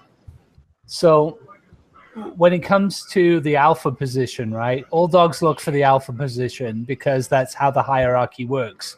So if somebody doesn't step into the alpha position, then all dogs are going to try and push up towards it until they meet that resistance point. Yeah. Okay, so a lot of dogs gravitate towards guys for the alpha position because they talk in lower tones. So if you look at the way the dogs communicate with each other, or wolves, obviously part of the same sort of biological chain. Like a growl. A growl is dissent, right? A growl is disapproval. It's like you're out of line. And then exactly what you were talking about, Andrew, the Mickey Mouse voice is the approval voice. That's funny. Exactly. The higher the pitch, the more the approval. The lower the pitch, the more the dissent. So it's a lot easier for guys to become the alpha because they can express the dissent in the lower tones, because vocally they just gravitate towards lower tones. But then on the female side, because women's voices tend to be higher in pitch, then they gravitate towards the love and the affection. So it's easier for them to communicate those things. And we saw problems with that when you come to dog training, because you have to be able to obviously spread through the spectrum and be able to sort of do all of those things. So guys would struggle with the affection and praise because of the tone of their voice. And we always called it ice cream voice. Andrew called it Mickey Mouse voice, but it's exactly the same thing. But then women would struggle with the discipline and the aggravation, and the dissent voices, again, just because tonally, there's a spectrum that you have to be able to achieve. So it's actually like completely sound psychology that spans across all animals. So if you see a dog that gravitates more towards men, it's because the dog actually wants to gravitate towards an alpha. And you see dogs that gravitate towards women, it's because they're a dog that gravitate towards approval and affection. So it's a thing. So as a well, I know that's me. I gravitate towards approval and affection. Yeah, that's why I like women too. Yeah. but as a man, it's great because you can actually hit both of those with a dog if you're willing to be throw yourself out there and be like goofy, absolutely retard. Yeah, absolutely. Like, and then dog, and it's such a good job. You did a good job. Yeah, but a lot of men like, can't do and that. then switch back and be like, all right, or when you fucked up, it's like, give you the growly voice, bad dog. Don't do that. That's bad. No, then you're they 100% there. Yeah, that's the exactly. full spectrum. Yeah, no, you nailed it. You nailed it. Absolutely there. I can guide a dog through an entire agility course entirely with my voice, just moving from low to high tones. Because that's how they communicate. And Carrie does the same thing. That's both of you guys do the same agility stuff. But a lot of guys feel very uncomfortable going to the squeaky place because they associate it with weakness or, all that other kind of ego-based shit. Slide whistle for the win. But it's true. You just go crazy and just be like, Yeah. My thing actually where I learned the Mickey Mouse voice was the first time. My dog's going crazy now. Damn it. Give him the Mickey Mouse. Yeah. So the first time my dog, as a puppy, ran out into traffic.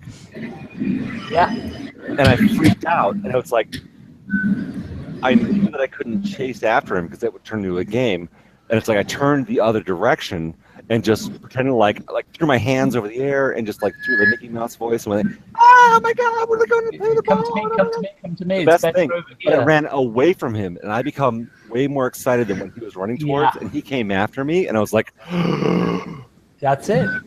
And I realized at that point that like, all right, like when he came to me, I wanted to punch him in the fucking face. But you can't. But you can't do that. It's like, oh my God. And I gave him like the biggest praise. Even though he was just like the worst dog, he ran away from me. He did exactly the wrong thing, but it's like he came towards me. And I'm full of that like terrified, like fear and all that shit. And it's like I had to switch that around. It's like I realized, oh my God, that Mickey Mouse voice made him come to me. Yeah. He loves that. And that's the switch for me. It's like, I tell you, man. That is 99% of the fundamentals of dog training right there. It's all about tone and pitch. They will. That's how they communicate, and you have to communicate in their language to them. So if you can get past that stuff, and like you were saying, like if a guy can get past that stuff, as far as an ego thing, then he can be extremely successful.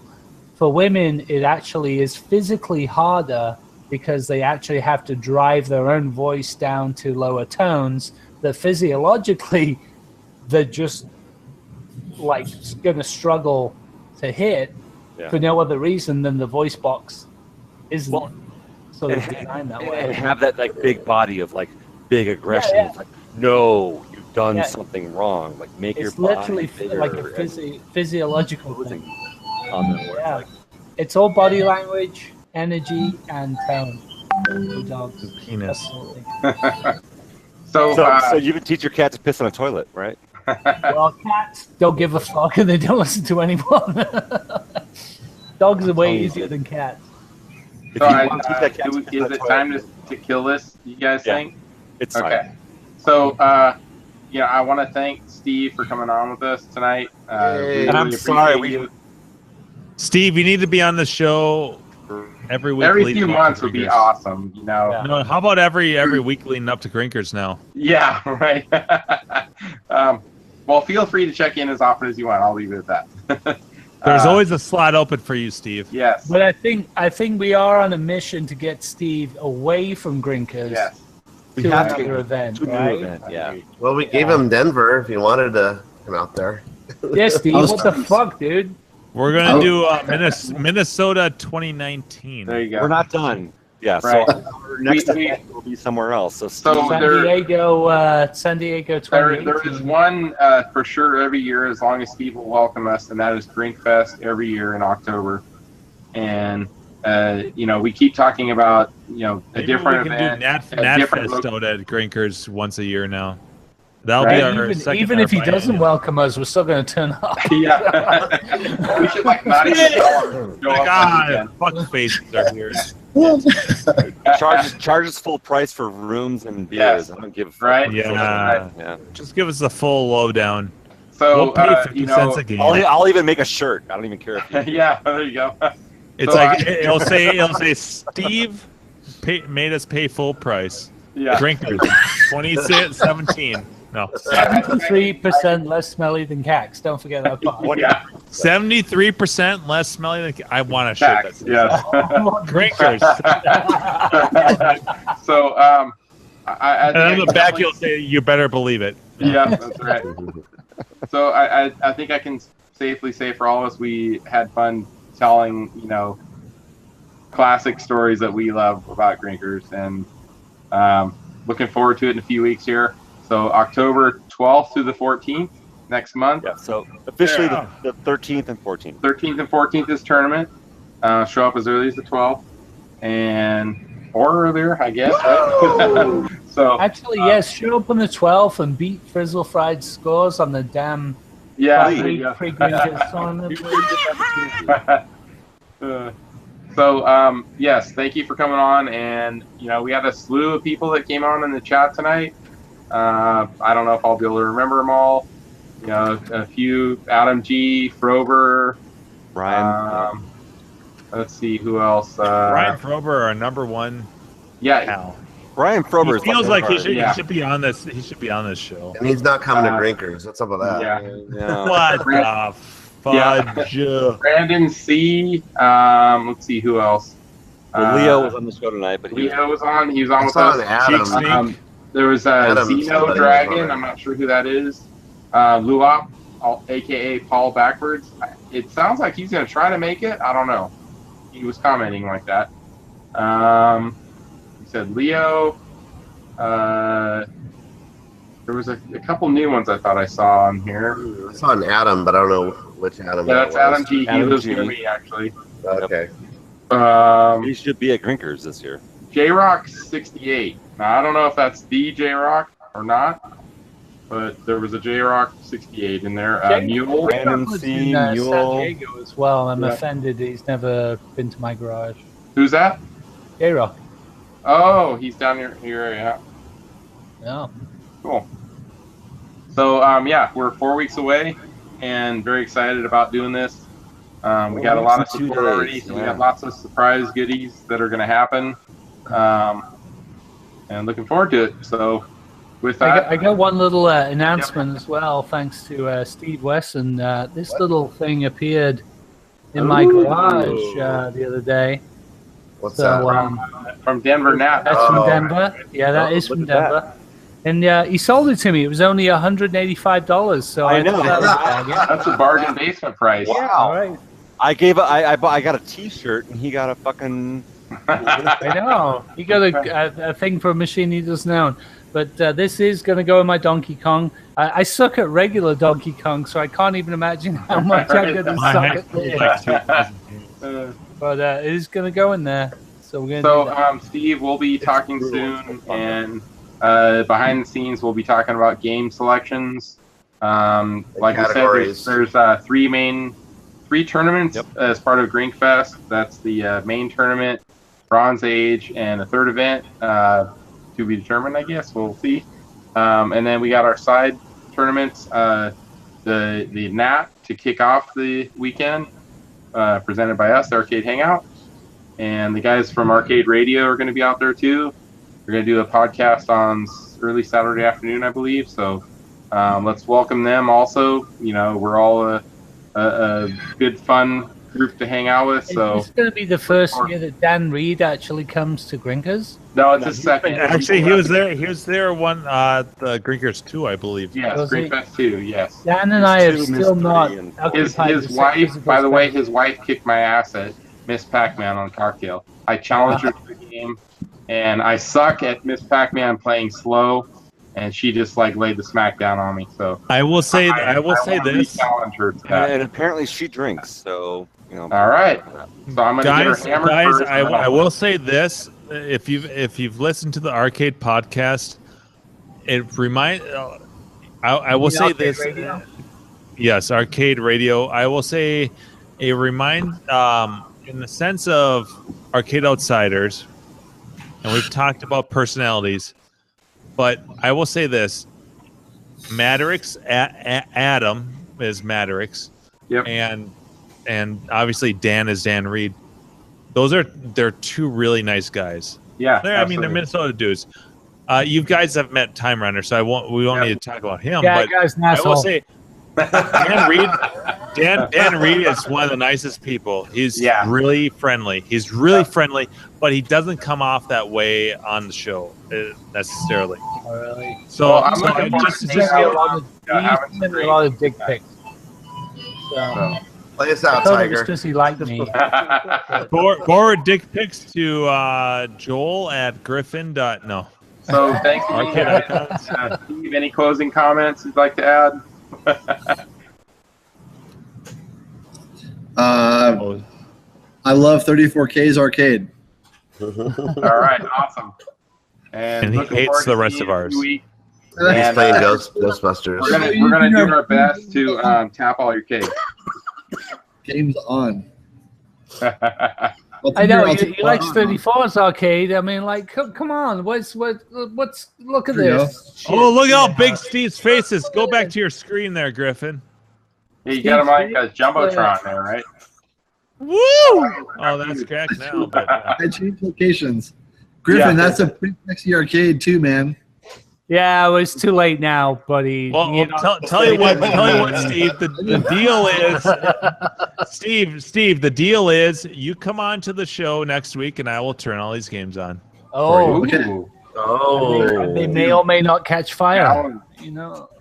Yeah, well, I mean, they're not Andrew's Mega Touch, but and Jimbo, if you can do that and you can get him to come on next week, I will set the challenge for the next week, and I'll be in my garage with my games on. Oh, okay, that's huge because Gak has some nice cockpits. Yes, I have. A lot of pit of cocks. Yes, I do. not Johnny Harden standard. Right? No, very nice. So you need a VCR in those games in order to get that going. So I still have the Johnny Harden VHS tape in the. I think you need to put that in like a display case. Yes. I was thinking about like making it one of the prizes for Grinkers. Oh yeah. Or if we wind up doing a little shindig at your place next year. I tell you, man, that's a coveted item these days. Yes, it is. Very hard to come by. That's one of the best arcade finds ever. All right, gentlemen, let's kill this. Let's do this. All right, so thanks again, Steve, and looking forward to seeing you guys all in a few weeks, and we'll be chatting again next week. So farewell. Yes. And by the way, we love all 3 or 4 of our YouTube. Yes, we appreciate you. Yep. So in that regard, as Mock would say it, I'm supposed to play this. So long, farewell, and good night.